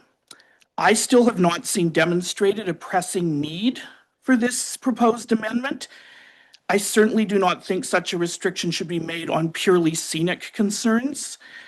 I also have to say, from my personal experience, I don't feel that the environmental concern holds a great deal of weight. Having been a candidate and a volunteer on multiple campaigns, I have not found that signs tend to come loose on their own and blow around a great deal. People do sometimes pull them up, which, as we've noted, is a criminal offense. And certainly, if people are deliberately sabotaging campaign signs, that should not be rewarded, in my view, by giving them the restrictions that they want on those signs.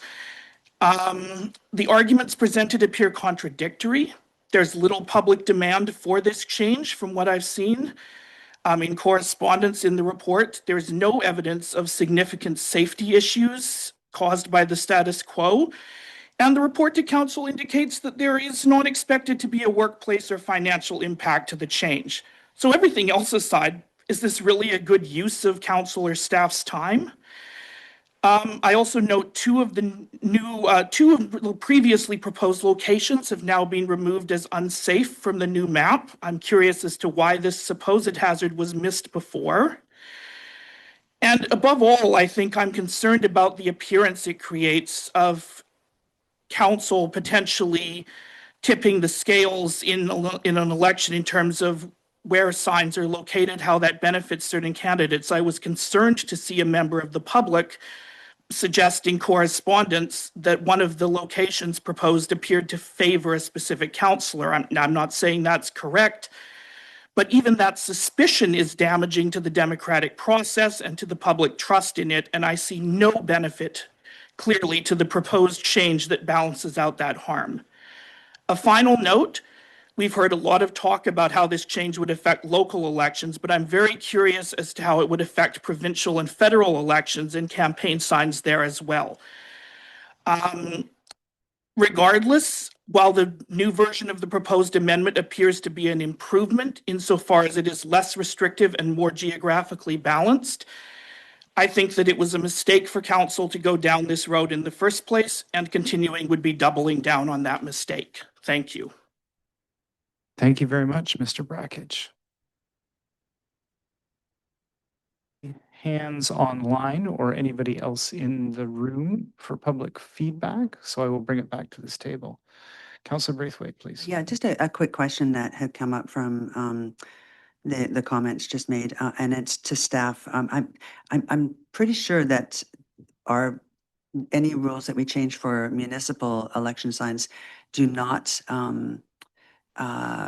roll over into provincial, but I would just like clarification from staff if that's true or not. Would it affect provincial election signs? Mr. Rannick.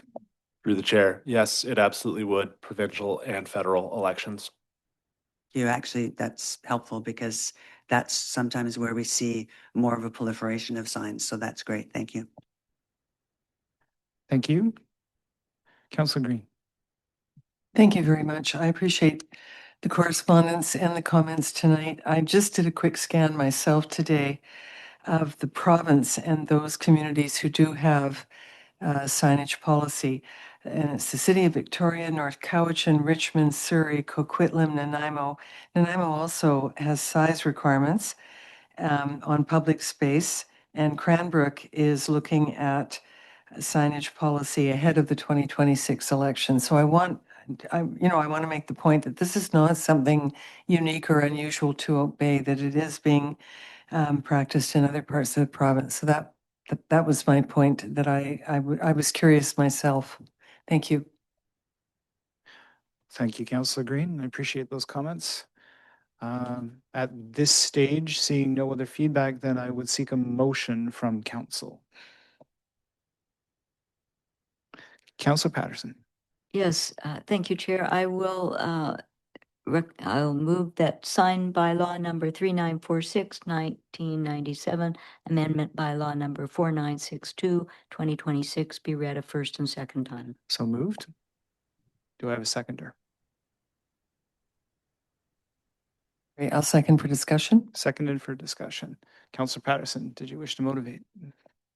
Yes, I think that staff have responded as they were directed to by council, and I think that they have attempted to ensure that that the democratic process is intact, but also that there are guidelines for safety related issues for traffic flow. I also think that I appreciate this being done ahead of time because the locations are clearly marked, and that will make it easier for any candidates who are placing signs. And just to do some of the comments made, I will say that I don't think that I think in fact, my opinion is that this is more equalizes the process because it ensures that anyone that wants to participate, it puts everybody on an equal playing field so that we don't have one or two candidates that blanket the municipality in the public realm with signs, because of course we can still they can still choose to work with residents within the community who may be quite willing to have signage placed on the boulevard in front of their homes. So to a certain degree, there is some room for perhaps one or two candidates to have more signs. But I think in the public realm, it puts everybody on an equal playing field, and so I support it. Thank you, Councillor Patterson. Further discussion on the motion on the floor. Councillor Watson, please. Thank you. I will not be voting in support of the motion. I do appreciate that staff have done exactly what they were asked to do, and we've had a couple of rounds on this, but I'm really, I am all the more convinced, particularly after hearing Mr. Brackage's commentary tonight, that this is a solution in search of a problem. And that we will be doubling down on a mistake that we've already made by pursuing this. I think that there was no evidence of safety concerns, no nuisance complaints after the previous elections. And election signs are an important opportunity for incumbent and first-time candidates to let the community know that they're running for the important role of political office to govern the community. And I don't see any need to pull back what's already being done. I disagree with the assertion from one of the one letter writer that it is allowing these signs on municipal property on the public boulevard is free advertising. That would also be the case for any election signs that are put in front of people's homes. It would then be free advertising. I think it is free speech is what it is, and it's important. And I think that for first time, how do we know for how candidates may or may not be able to make themselves known to individual homeowners or property owners who'd like to take their signs. So I think that we need to leave things the way they were, and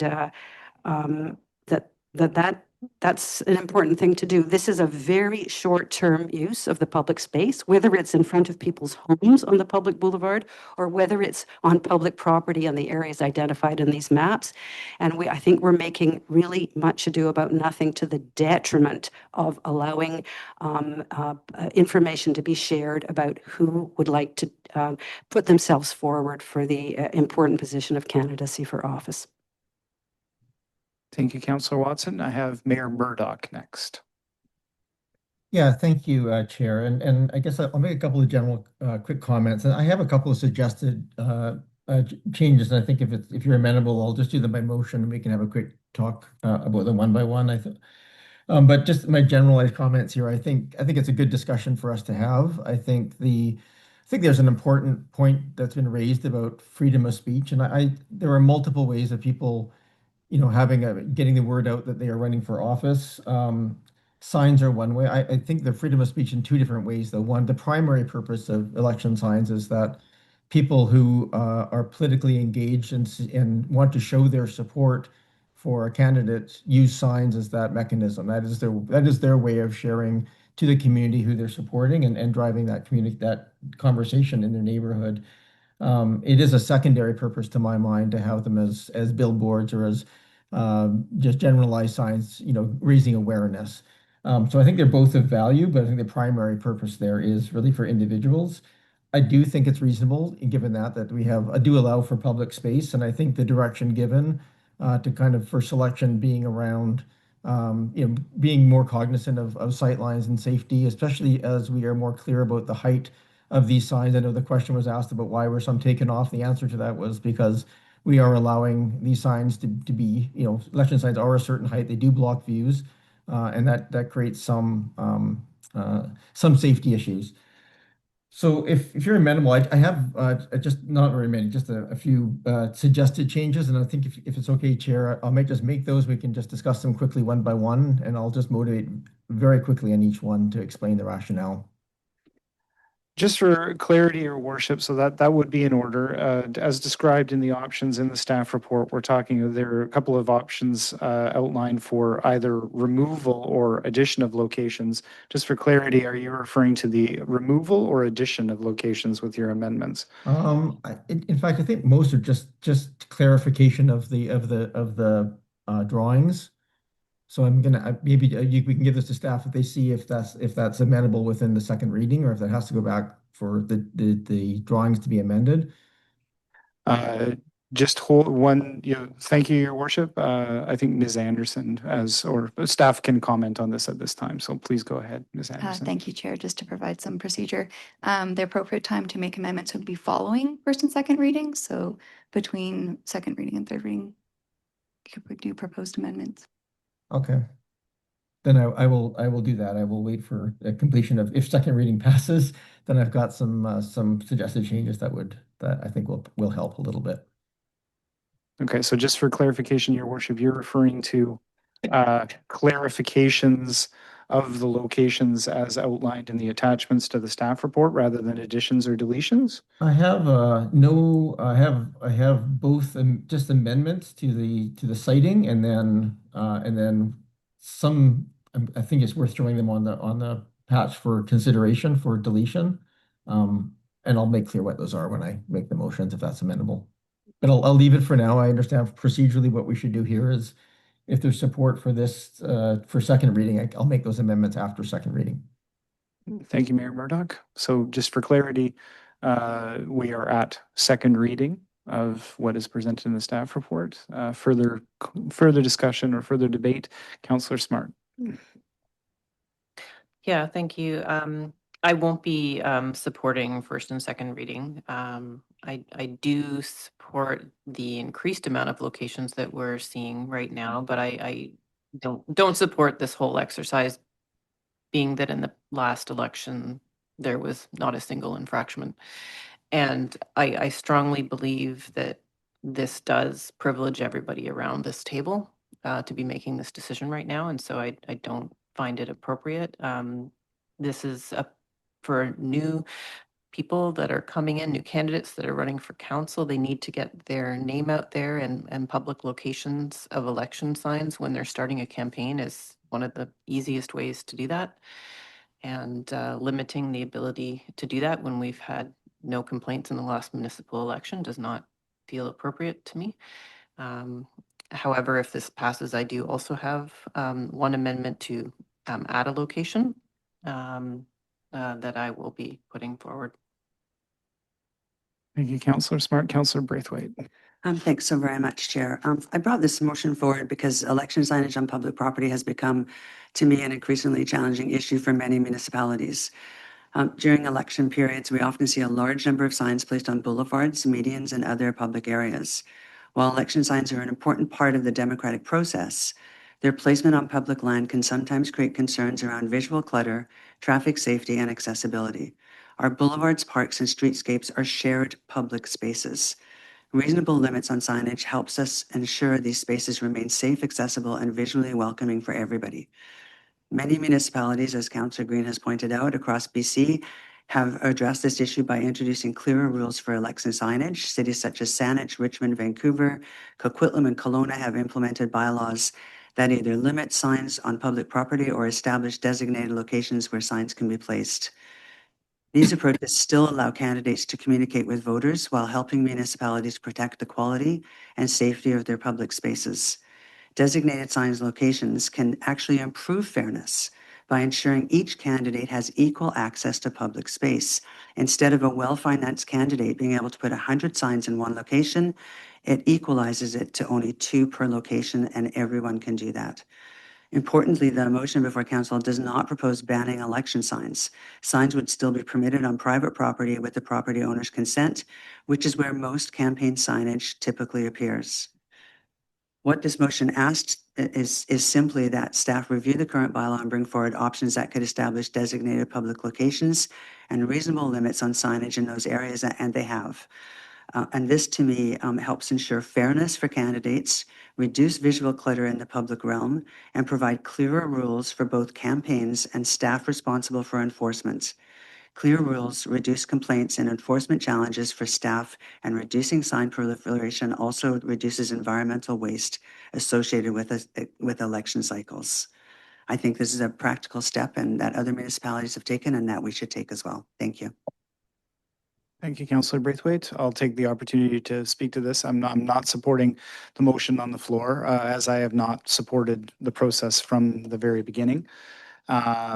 I feel that limitations on democratic expression, which election signs clearly are, regardless of interpretation of intent or interpretation of support or financing thereof, are a critical part of democratic expression and should only be limited and should only be modified under extraordinary conditions with a very strong rationale. And as we have heard repeatedly and as we have had confirmed, there was no such issues identified during the last municipal election, nor in any other election that I have been aware of in recent memory.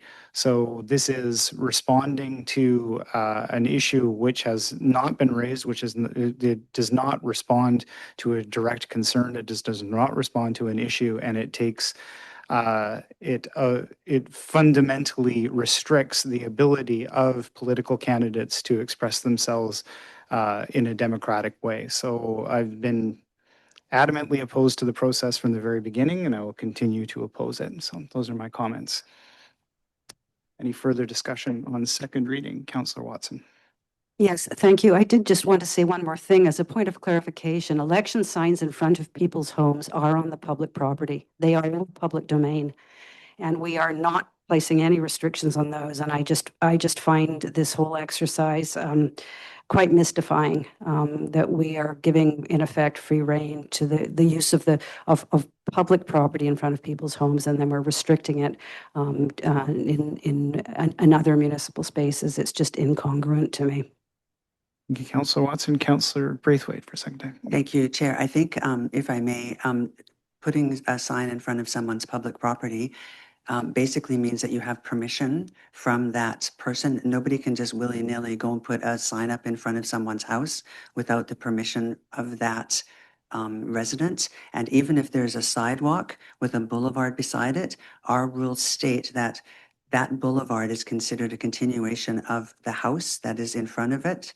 And so they would need to be permission from that household to put a sign on that boulevard as well. Thank you, Councillor Braithwaite. Councillor Patterson, please. Yes, thank you, Chair. And I will just echo what Councillor Braithwaite has said. And previous councils made that concrete decision to require a homeowner's consent to put a sign on the boulevard because of complaints that the council of that day got about the overproliferation of signs throughout the community. So this is not a benign issue that hasn't been discussed before. It has. There was a decision made about that for exactly that reason. And I think the same concerns have been raised publicly about transit routes and the visibility that may be blocked if signs are not restricted to a reasonable height and reasonable number so as to not obstruct traffic flow. So I do support this because I think that it is in fact what this council and previous councils heard from members of the public. And that was to, yes, encourage the democratic process, but to not overdo the signage, and particularly in ways that blocked transportation routes in ways that were unsafe. And I think staff have responded with this report by doing exactly that. So I am supportive of it. Thank you, Councillor Patterson. I have Mayor Murdoch and then Councillor Green. Yeah, having already spoken to this, I'll keep my comments short. I do appreciate the comments that have been made around the table. I think just for clarification, we already have a signed bylaw. What's being proposed here is to clarify by putting in explicitly where signs are allowed as opposed to giving general direction. I do think this probably does actually, in fact, impact federal and provincial elections a bit more because they're probably less familiar with the community, and this gives them a little bit more clarification and a bit easier to find those locations that qualify. But that being said, I think there's a comment made that there was no issue in the last election, and it is perhaps true that there was no, I don't know, lawsuit or formal complaint.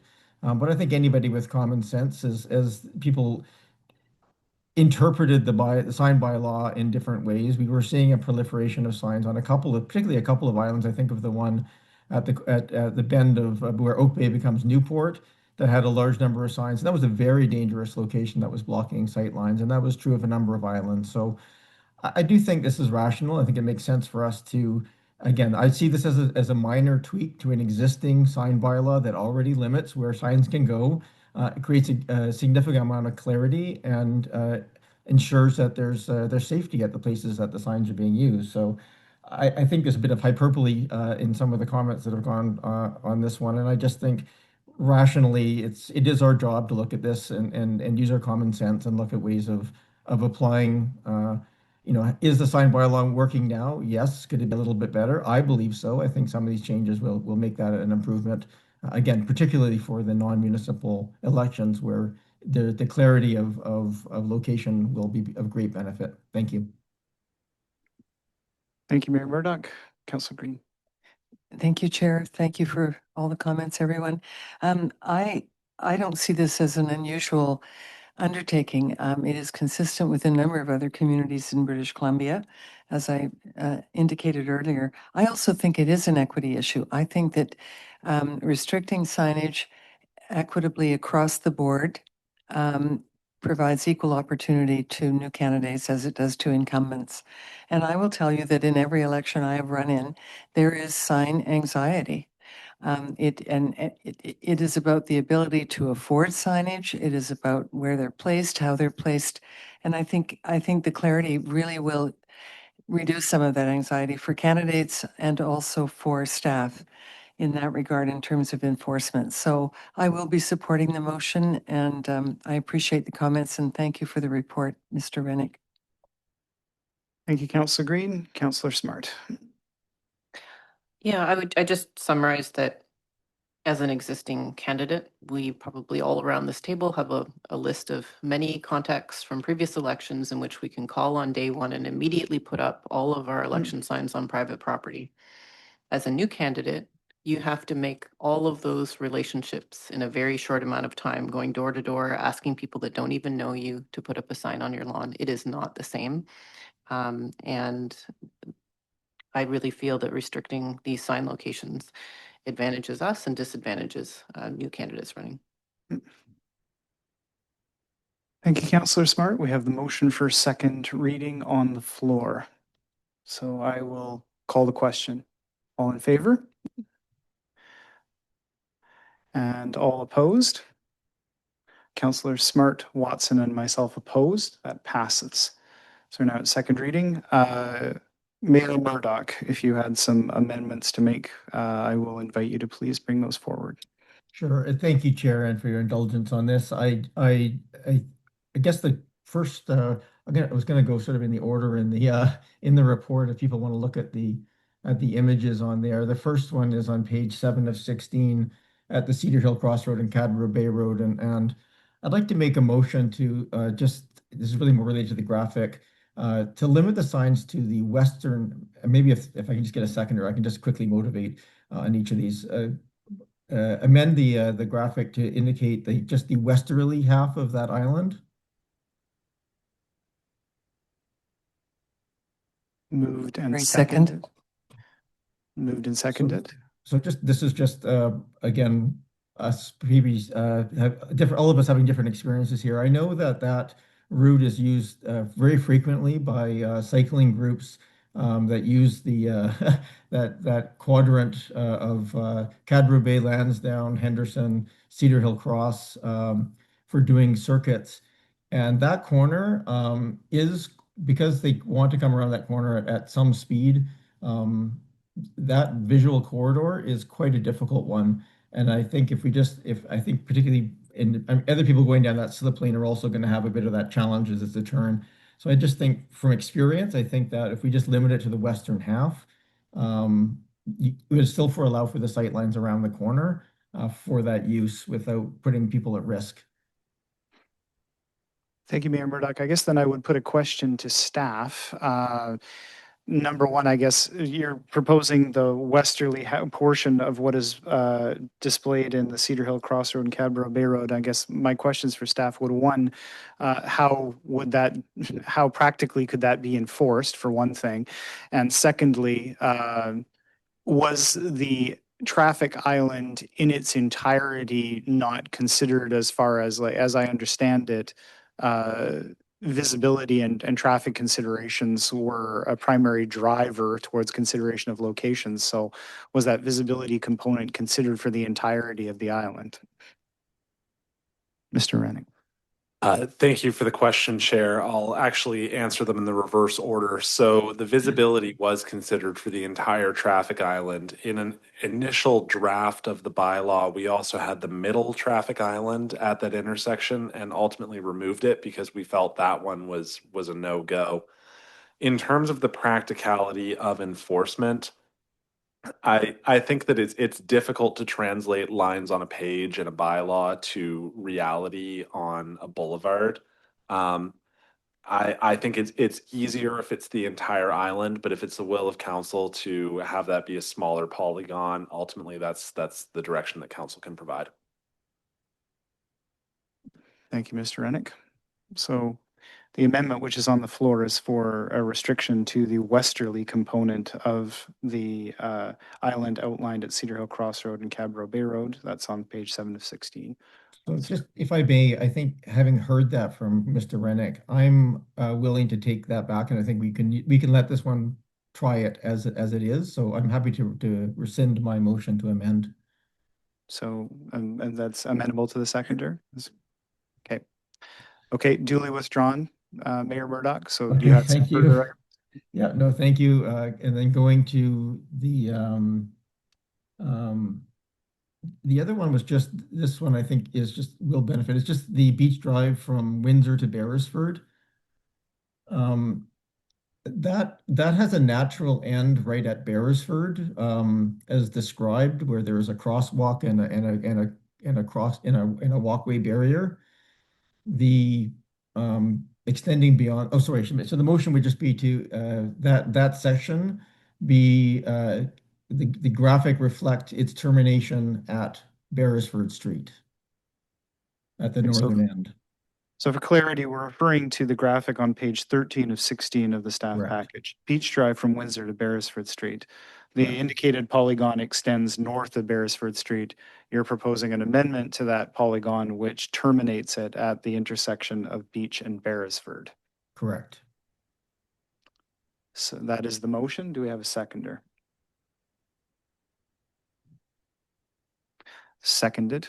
So very Please proceed. quickly on this one, that north of Beresford, that grass widens out and enters directly into that park.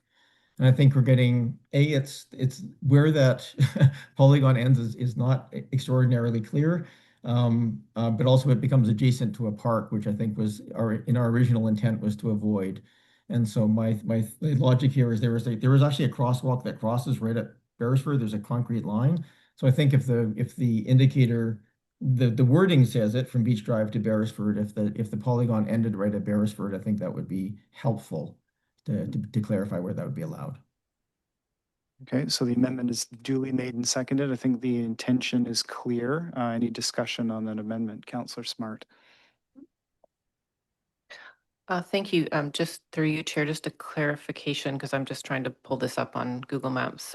Just wondering about the proximity to Glenlyon Norfolk School. Are we not even up that far? I'm just trying to, no, we're not even up that far. Okay, now I'm seeing it. Okay, thank you. I'm just because of the timing, I just didn't have time to look at the map. Thank you. The area immediately south of Haynes Park in this case. Councillor Braithwaite. Thanks, Chair. I actually would prefer to have this location taken out in its entirety, and based on the comments that I made before, that I feel that it's visually, it's not an area where I would like to see signs. And I do believe that weather will, for some of the signs, will actually cause them to be blown over. Some of those signs that are on the wires are not really really stable. And so I would actually prefer to see that whole area taken out rather than just that one little corner at the top. Duly noted. The motion on the floor is to amend the existing polygon, so that will be the matter for council to decide. Any further discussion on the amendment motion on the floor? Councillor Patterson. Yes, thank you, Chair. Appreciate the discussion around the table. I do agree with the mayor on this one. It is, there is a crosswalk at Beresford, so that is a natural location for it to end. It will not be, I don't think easily clarified to people where the polygon ends exactly as it shows now, but I think that clearly through the statements, it's from Windsor to Beresford, and if the diagram is modified to be more concise, I think that will alleviate any discrepancies with it going beyond that and then starting to encroach on Glen Lyons School. So I support the amendment proposed. Thank you, Councillor Patterson. Further discussion on the amendment. Councillor Smart. Yeah, thank you. I will support the amendment for supporting keeping this location and supporting not having signs in the park. Thank you very much, Councillor Smart. I will just take the opportunity to speak for myself, and I feel similarly. I will support the amendment. Despite not supporting the process, I will support the amendment because I think this is a significant location, and I think that it is a useful modification of that polygon. So, seeing no further discussion, I'm calling calling the question on the amendment on this specific polygon. All in favor of the amendment? And any opposed? Councillor Braithwaite opposed. That passes. Mayor Murdoch, did you have anything further? Yeah, just two more. One is at the 500 block of Beach Drive. I'm just going to move that section be removed. If there's a seconder, I'll explain why. Moved and seconded. Please proceed. So there's two, this is to my mind, we have a fairly substantial block of space just a couple of blocks down on Beach Drive, which is the same sort of contiguous area. So it's not sort of necessary from an area perspective. And by their very nature, one of these is actually adjacent again to a private home. And I think that there would be some confusion here about signs. That's the one sort of in the bottom right. It is, immediately adjacent to the property there. And there's no, and these two very small pieces here, I find more confusing than helpful, where the other areas are more contiguous. So I think both for the reason that there is a duplication of space that is just a bit further down the road, it's adjacent to a private property, and the locations of this are not as clear as the other locations proposed. I'm just suggesting that they just get removed. Thank you, Mayor Murdoch. So just for clarity, the motion is to delete the two locations shown in the 500 block of Beach Drive on page 14 of 16 of the staff package. Correct. Thank you. Discussion on that amendment. Councillor Smart. Thank you. Just a question through you, Chair, to staff. Could we just confirm whether any of these are in front of properties as suggested by the mayor? I think there's some outline here, so this is shown on the map, but Mr. Rennick, if you wanted to clarify. Through the chair, they're not in front of a property, but they are very close to the northwest corner of, I think that's 607 Beach Drive. Thank you, Mr. Rennick. Anything further, Councillor Smart? Further discussion on the amendment motion? For my part, I will not support the amendment motion. I think if this is the course that council elects to take, that we need to retain as many locations as possible and have them be geographically distributed throughout the district. So I would not support this amendment. Councillor Smart. Yeah, I also won't be supporting the amendment. I think we're doing enough of a drastic reduction in possible places to use signs, and the hope with this new proposal was that we would have them geographically distributed, so I would not support removing. Thank you, Councillor Smart. Councillor Braithwaite. Thank you. I will be in support of the motion. Further discussion on this amendment? I will call the question. All in favor? And those opposed? Myself, Councillor Watson, and Smart oppose. That passes. Mayor Murdoch. And my last one, I promise. And this one I'm not 100% sure, but I wanted to just have it for discussion. And that is on page 12 of 16 to remove the area at the corner of Transit Road and McNeil Avenue. So the motion is to remove, moved and seconded, to remove the polygon shown on page 12 of 16 of the council package at the corner of Transit and McNeil. Yeah, and so just go ahead. yeah, thank you, Chair. And briefly, I when this was flagged, I think it was in Councillor Smart's piece. I said, oh, that actually makes a lot of sense because that is a sort of a little piece of property that is ours and is not, it meets the criteria. The reason I flagged it here, and I just kind of want to hear from my fellow councillors, is while it does meet the criteria, I think for most people, they see that as the yard beside a private house. And so I think the perception is going to be, and I think if that house was there, they would be held accountable for that. So I just think it meets the technical aspects of it. I think practically speaking, it kind of has the appearance of the boulevard in front of a private house. And so I just thought I'd just flag it here because I think it warranted at least a little bit of a discussion. Thank you, Mayor Murdoch. Discussion on the amendment motion. Councillor Smart. Thank you. I did also initially have the same question. And I guess for me, I did appreciate staff's approach with really keeping it linear along the road, and perhaps in the same way that staff might be going away and looking at a suggested sign for signs not to be removed from Easttown and Estevan. Perhaps there could be almost like a similar sign here, just denoting that it's a public election sign location. Thank you, Councillor Smart. Councillor Watson. I would just add to the sort of the argument in favor of keeping it because as I agree with some of my council colleagues, we need as many locations since we're doing this.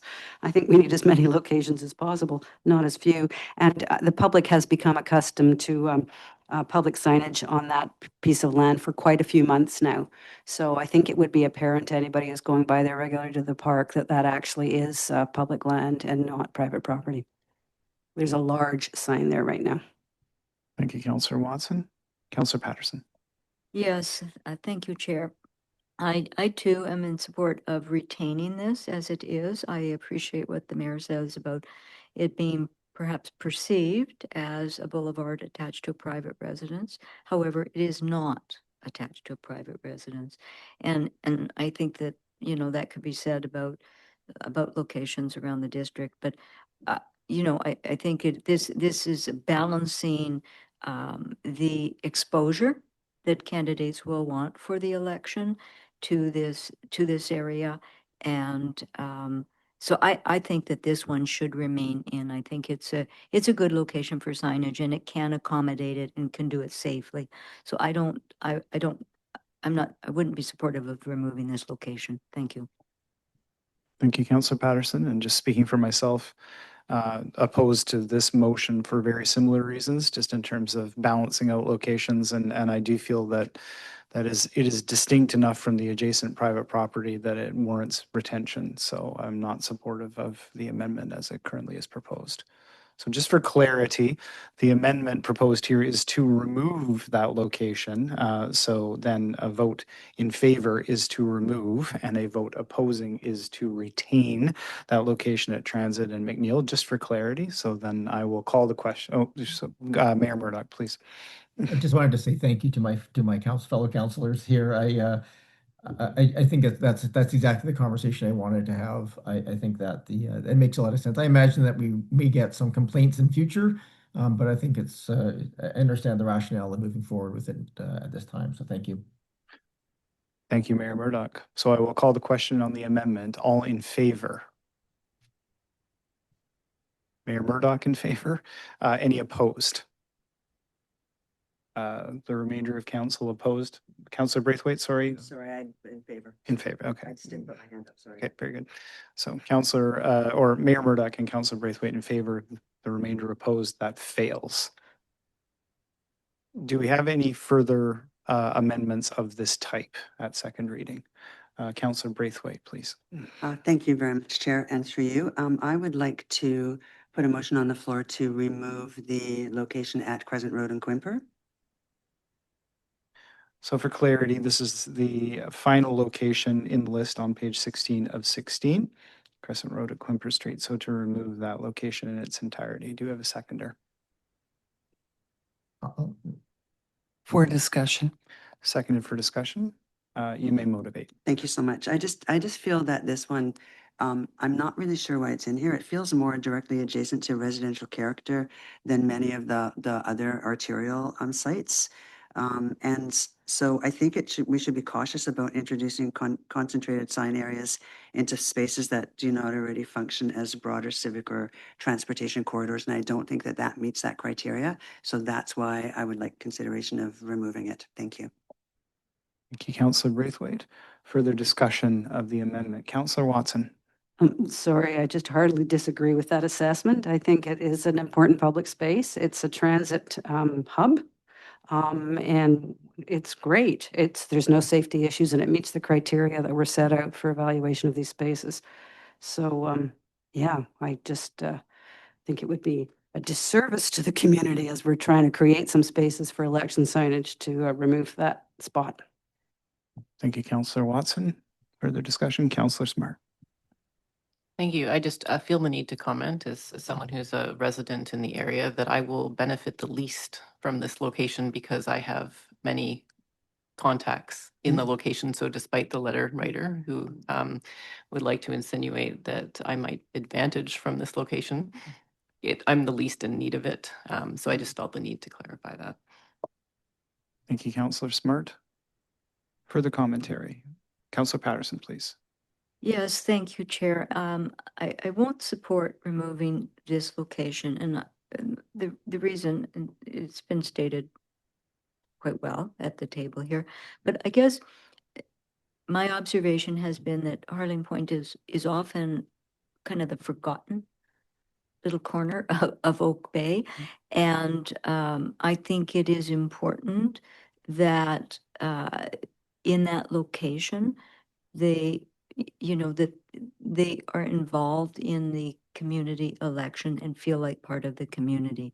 And so I think that this just is a good recommendation by staff to see that all areas throughout Oak Bay that are part of the community are in fact part of the election process too.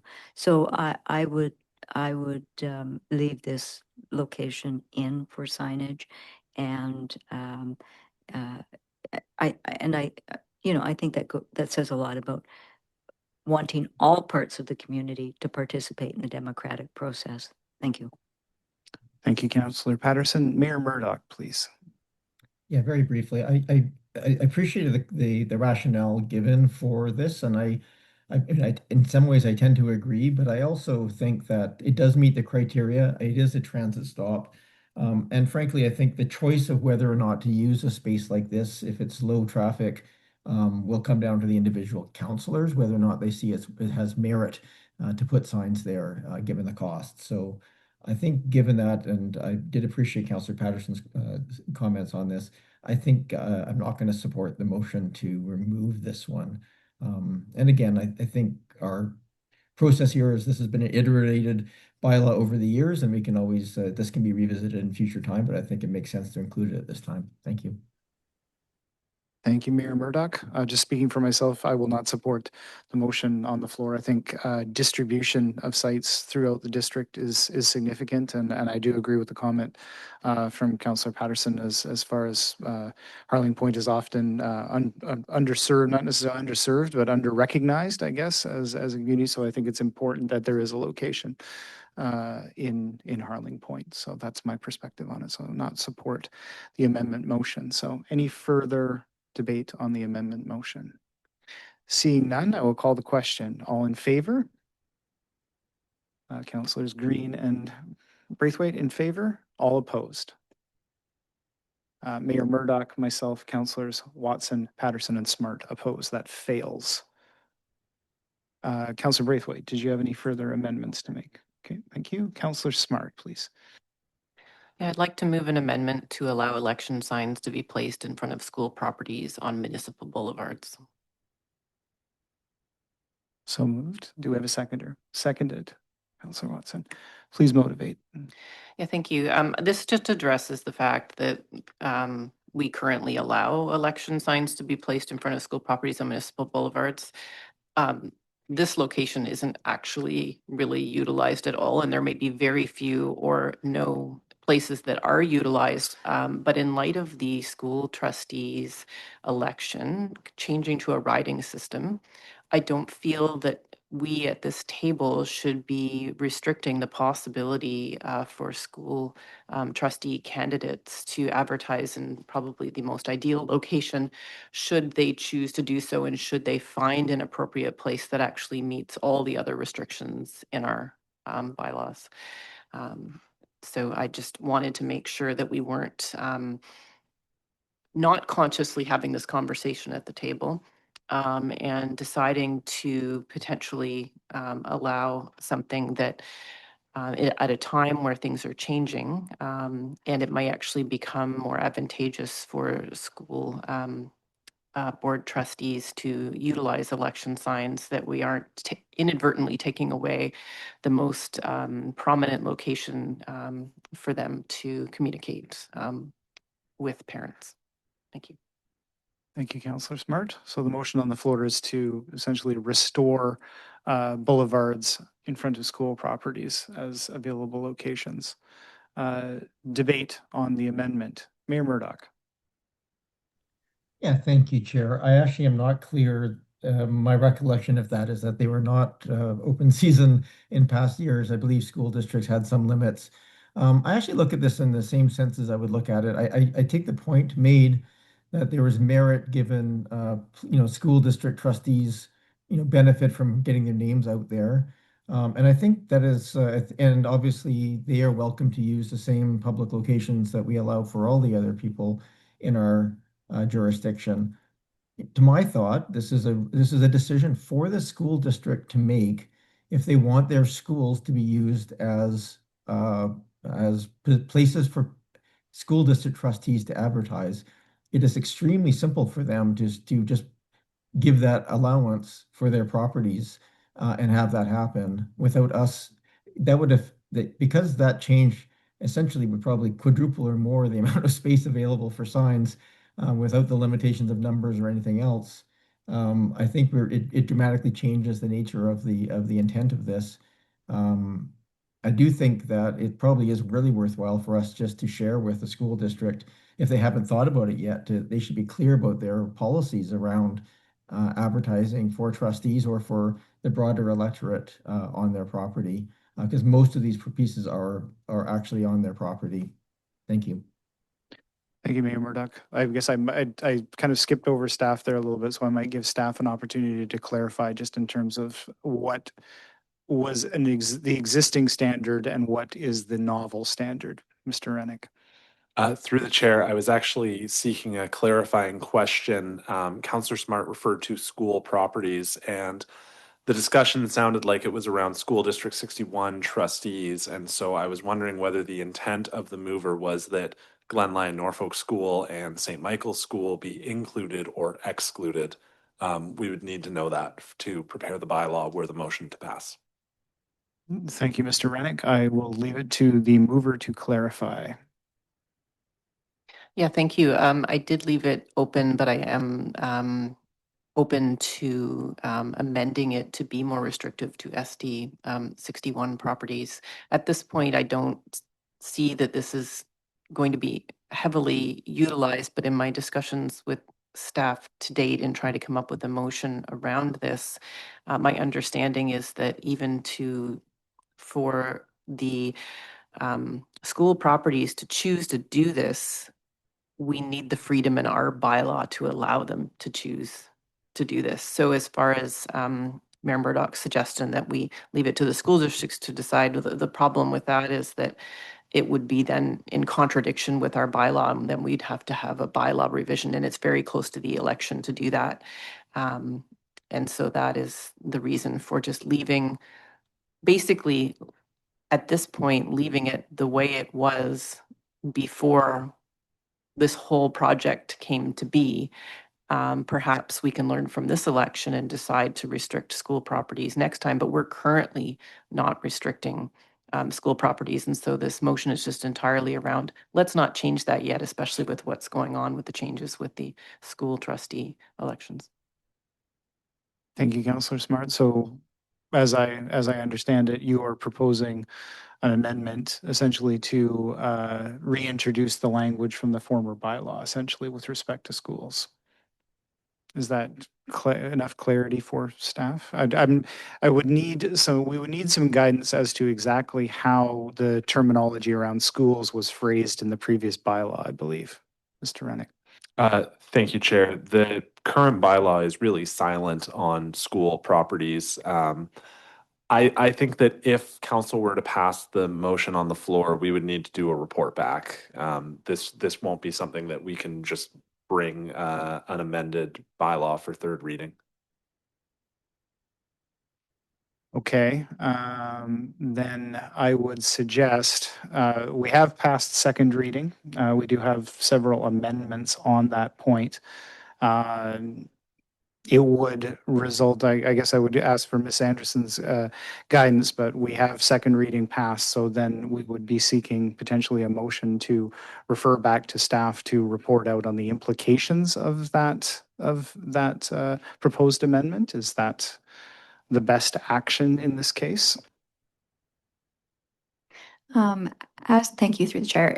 As the motion is written, if it was to pass, if it was will of council to pass, we would hold third reading and we would come back and with the bylaw as amended, as we've interpreted it, as a report back for third reading as amended. Okay, so just for clarity, if the motion, we have the motion live on the floor. We can debate the motion and call the question on the motion. If the motion were to pass, then it would essentially return to staff. We would not do third reading at tonight's meeting, and it would go to a subsequent meeting. So, but I guess it will be to the will of council as to whether or not this amendment goes ahead. So I will have Councillor Green and then Councillor Watson. Councillor Green. Thank you very much. This is an interesting one because I actually have sympathy for school district candidates when they're running. There is a lot of organization around municipal candidates with all candidates meetings, organizations getting together and hosting all candidates meetings and so on. There are a lot of opportunities for municipal candidates to meet the public, to market themselves and so on during an election. There are very limited opportunities for school board trustees. I've always believed that they got the short stick during municipal local elections. There was nothing really organized for them.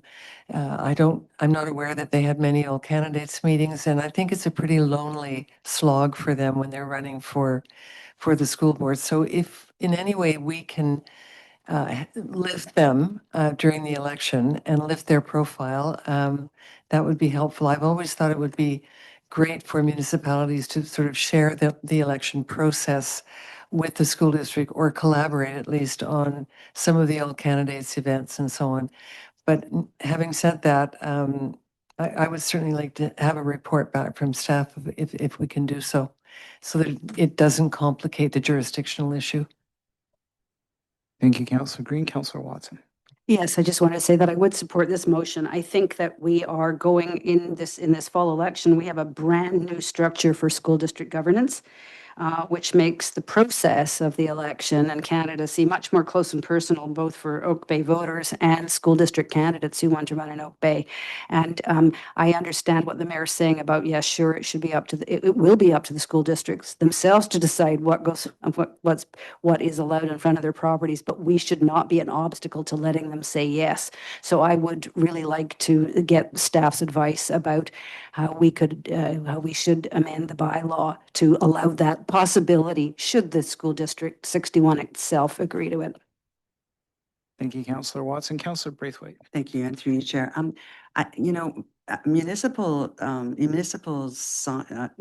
We're not allowed to put signs on municipal lawns, and I'm not sure if school trustees can put it in front of schools. I don't ever remember putting a sign in front of a school. What I do remember is people trying to campaign in front of a school and being asked not to because the school wasn't allowing that. So I'm not convinced that boulevards directly in front of schools are the most appropriate locations for concentrated election signage. Schools are unique community spaces with high child and family activity. And I think we should be cautious about treating them in the same way as major transportation or civic sign nodes. Most municipalities apply additional restrictions around sensitive public spaces, and I think it's reasonable to ask whether school frontage belong in that category or not. So again, as far as my recollection goes, I've never put a sign in front of a school in all of the elections that I've run in. Thank you, Councillor Braithwaite. Councillor Smart, please. Yeah, I just would like to comment to council that I know in the last election that Margaret Jenkins School, which has half of Oak Bay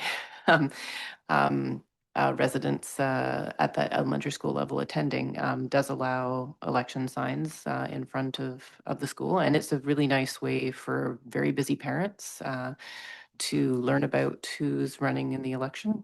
So I do know that it does occur in other municipalities. Thank you, Councillor Smart. Mayor Murdoch, please. Yeah, thank you. I think this needs a little bit of clarification and guidelines for this. My general feeling on this one is because I think it's a pretty substantive and there's some fundamental questions here asked. Is this only public schools or are independent schools included? Is it just for trustees? Because I've heard a lot of, and I do agree that I think if there's ways that we can help the trustee awareness process, that makes sense. But if this is opening it up to all the municipal candidates, those trustee signs are going to get lost in the crush around schools as well.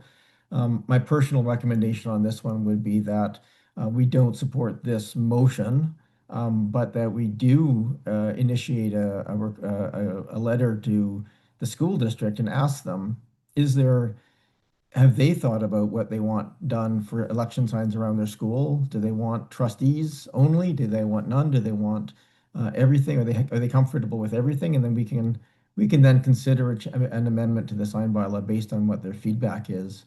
But I think it's what I've got here is a lot of questions and not a lot of answers. And I think if there's, I tend to agree with the tone I'm hearing, which is how do we help school board trustees get the visibility that they need? And I think that's a really good question. I didn't hear that being the proposal. The proposal I heard is everybody signs and with the wording with no limits per site because they wouldn't have the same kind of parcel. So I can't support the motion as it's put there, but I do think it really does warrant a conversation with the school district as to what they would like, how they would like to partner with us to make sure that school trustees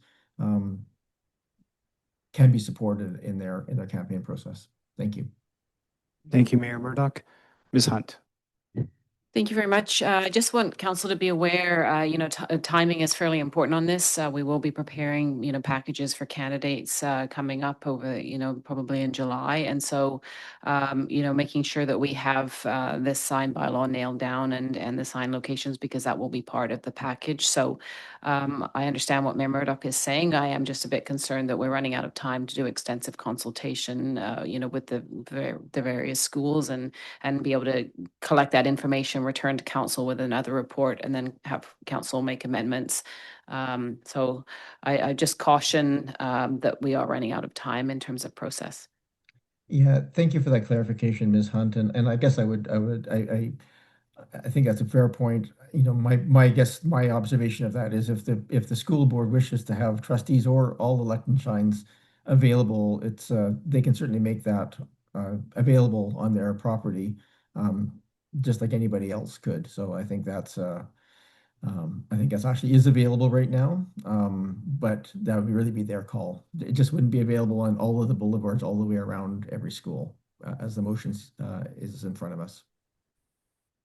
Thank you, Mayor Murdoch. I have Councillors Green and Smart, but I do want to be conscious of time and whether or not we have any other amendments to make. So I'll ask you. Be really brief, and I appreciate all the comments.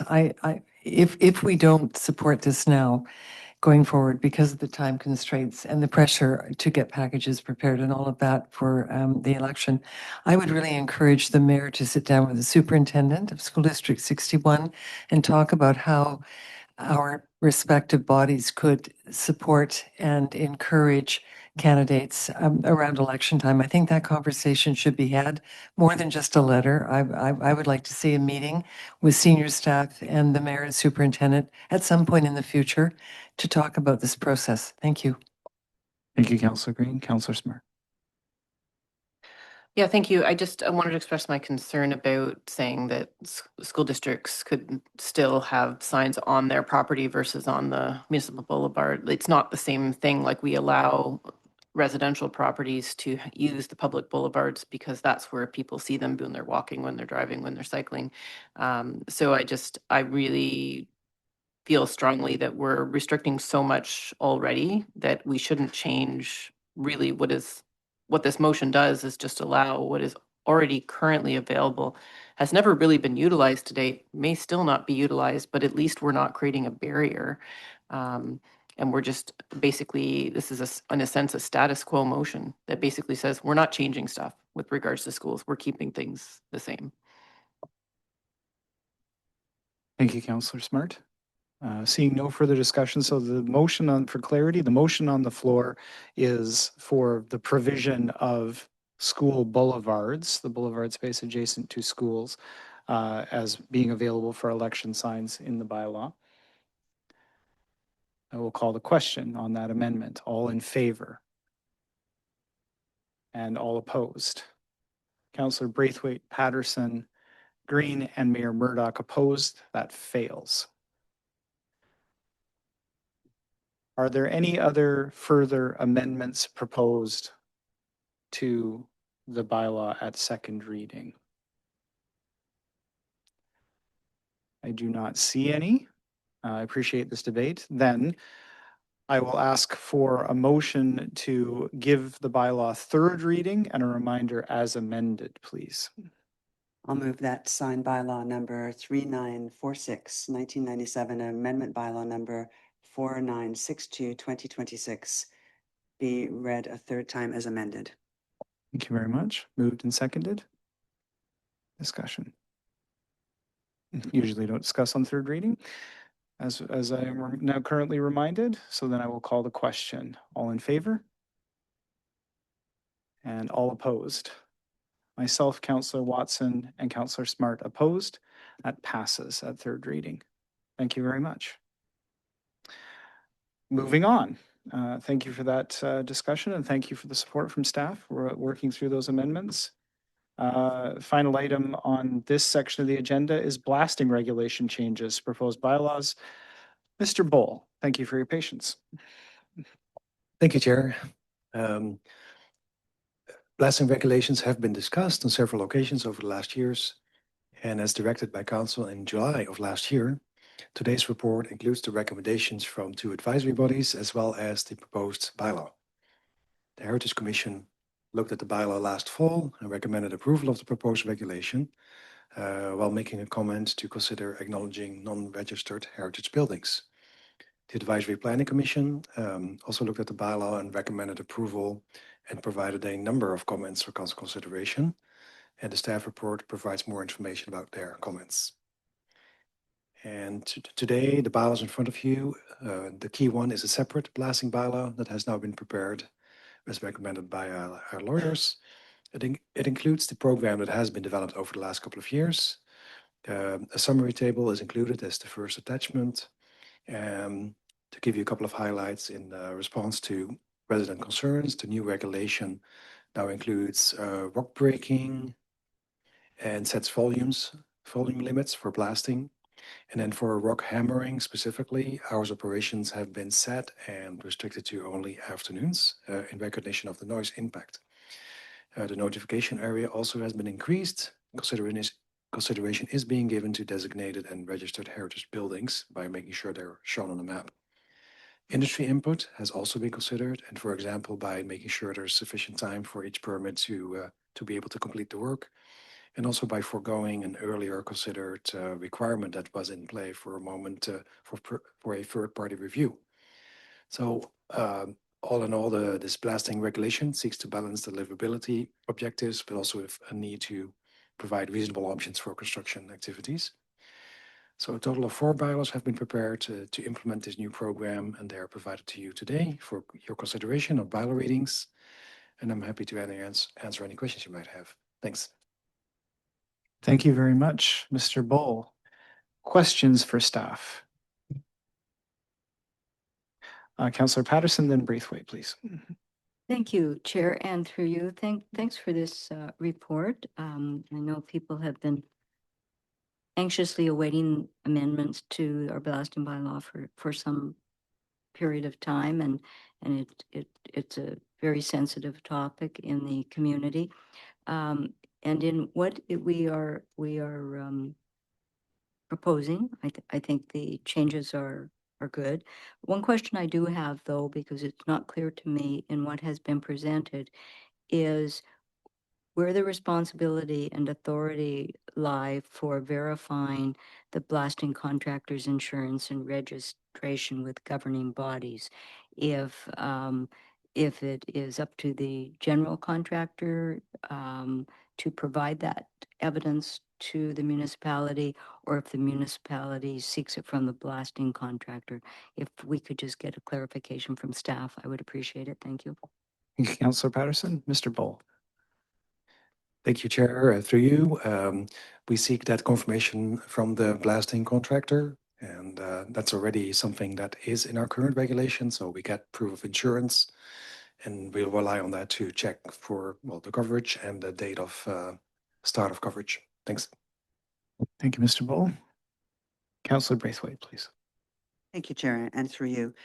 Yeah, we have been waiting a long time for this report, and I really appreciate the considerable consultation and work that's gone into trying to balance the neighborhood livability concerns with the practical development reality. So I really appreciate that. So thank you.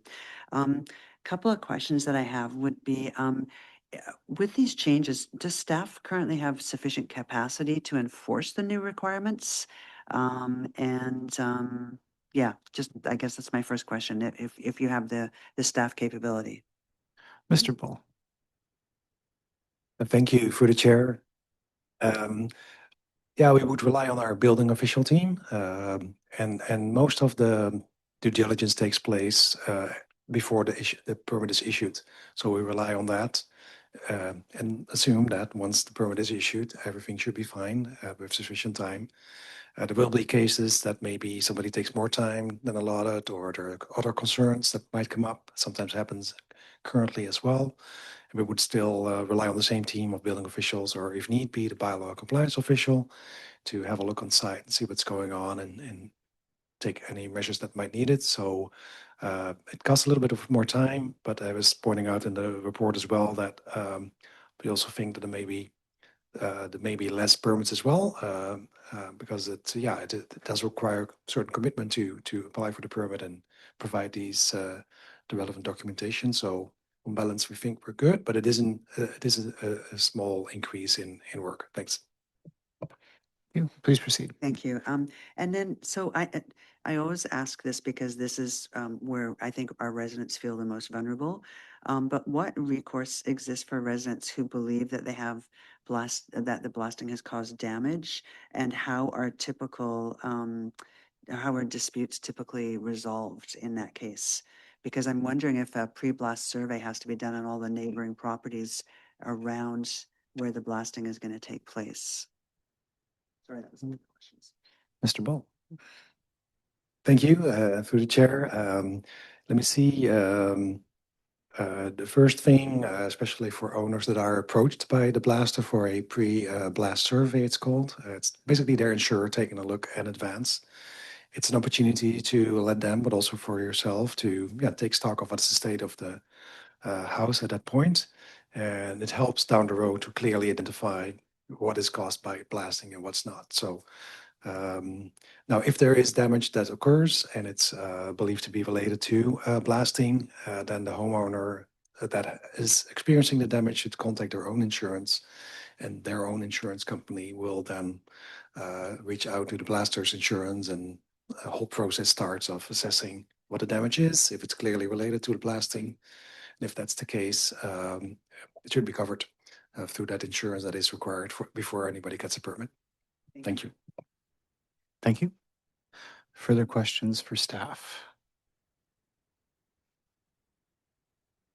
Seeing none, this is an item that is open for public input. So if there's anybody in the room or online that wishes to contribute, I don't see anybody online and I don't anticipate any hands there, but I will give it a couple of seconds just for the feed to catch up and see whether anybody wants to speak to this item. Seeing none, then I will bring it back to this table, and there is an extensive list of bylaws to read in. So I'll read them very fast. I'm going to move that the blasting and rock breaking bylaw number 4958 2026 be read a first and second time. moved and seconded. Discussion on the motion. Councillor Watson. Yes, I'd just like to say that I'm happy to support it. I think the fact, the observation you just made that there was nobody online or in the room or even correspondence to address this just points to the fact that we've come to a very successful result as a result of wide consultation and the involvement of all the interested parties. And so the fact that nobody's here to speak for or against this indicates to me that we've reached the right kind of balance between those interests. Thank you, Councillor Watson. Councillor Green, please. Thank you, Chair. I'm very pleased with this report and with the recommendations, and I'm grateful to staff for while it was a long process, it was a thorough one. And I really do think at the end of the day, it is about public health and safety. And I think that in this way, we have tried to cover all those bases and ensure residents that blasting and hoe ramming and rock breaking and all the rest of it, while it may be part of the development process, we do have the ability to monitor and regulate. So I think it's a great outcome. Thank you. Thank you, Councillor Green. Any further debate on the motion on the floor? Then I will call the question. All those in favor? Any opposed? None opposed. Please proceed. I'll move that blasting and rock breaking bylaw number 4958 2026 be read a third time. Moved and seconded. I will call the question. All in favor? Any opposed? None opposed. Please proceed, Councillor. Move that the anti-noise bylaw number 3210 1977 amendment bylaw number 4960 2026 be read a first and second time. Moved and seconded. Debate on the motion on the floor. Seeing none, I will call the question. All in favor? Any opposed? None opposed. And I'll move that anti-noise bylaw number 3210 1997 amendment bylaw number 4960 2026 be read a third time. Moved and seconded. And then I'll call the question on third reading. All in favor? Any opposed? None opposed. And I'll move that building and plumbing bylaw number 4247 2005 amendment bylaw number 4959 2026 be read a first and second time. Moved and seconded. Any debate on the motion? Seeing none, I will call the question. All in favor? Any opposed? None opposed. Building and plumbing bylaw number 4247. Oh, Mike. Sorry, I'll move that building and plumbing bylaw number 4247 2005 amendment bylaw number 4959 2026 be read a third time. Moved and seconded. I will call the question on third reading. All in favor? Any opposed? None opposed. And I'll move that planning and development fees and charges bylaw number 4845 2023 amendment bylaw number 4961 2026 be read a first and second time. Moved and seconded. Debate on the motion. Seeing none, I will call the question. All in favor? Any opposed? None opposed. And lastly, I will move the planning and development fees and charges bylaw number 4845 2023 amendment bylaw number 4961 2026 be read a third time. Moved and seconded. Motion is on the floor for third reading. I will call the question. All in favor? Any opposed? None opposed. Thank you very much. Thank you, Councillor Braithwaite. Moving along from this motion, I will take the opportunity to say, as some councillors have referenced, this has been long in development, and I just want to recognize the amount of work that staff in building and planning have had lots to do in a bunch of other different aspects of the operation. And I know that work on this proceeds when capacity is available, and I know that staff understands the significance of the bylaw in the community, and now having a standalone blasting bylaw is very significant for the district. So a significant accomplishment and a significant amount of work by building and planning. So wanted to recognize that and say thank you. Moving along, item 6 is new business. I do not believe we have any new business. We may have a notice of motion under item 7 though, if I'm not mistaken. Yes, Councillor Smart, please. Yeah, thank you. I have a notice of motion. Could I read it into the record? We would need to read it into the record for so it's going to be captured. Yes, thank you, Councillor. The notice of motion is for staff to return to council with options for introducing a marine shoreline setback for structures within the shoreline DPA area. Thank you, Councillor Smart. It was just notice of motion at this time, so that's okay. But this is going, so staff will take this away. Is it sufficiently clear in terms of language for staff? Seeing nods, so that's okay. So we will see this at a further council meeting. So thank you very much for that. It only remains to have a motion to adjourn, please. Motion moved and seconded. All in favor? Any opposed to adjournment? Seeing none, we stand adjourned. Thank you very much, everyone. Thank you. Thank you, Councillor Appleton, for stepping in. Much appreciated. Thank you, Mayor Murdoch.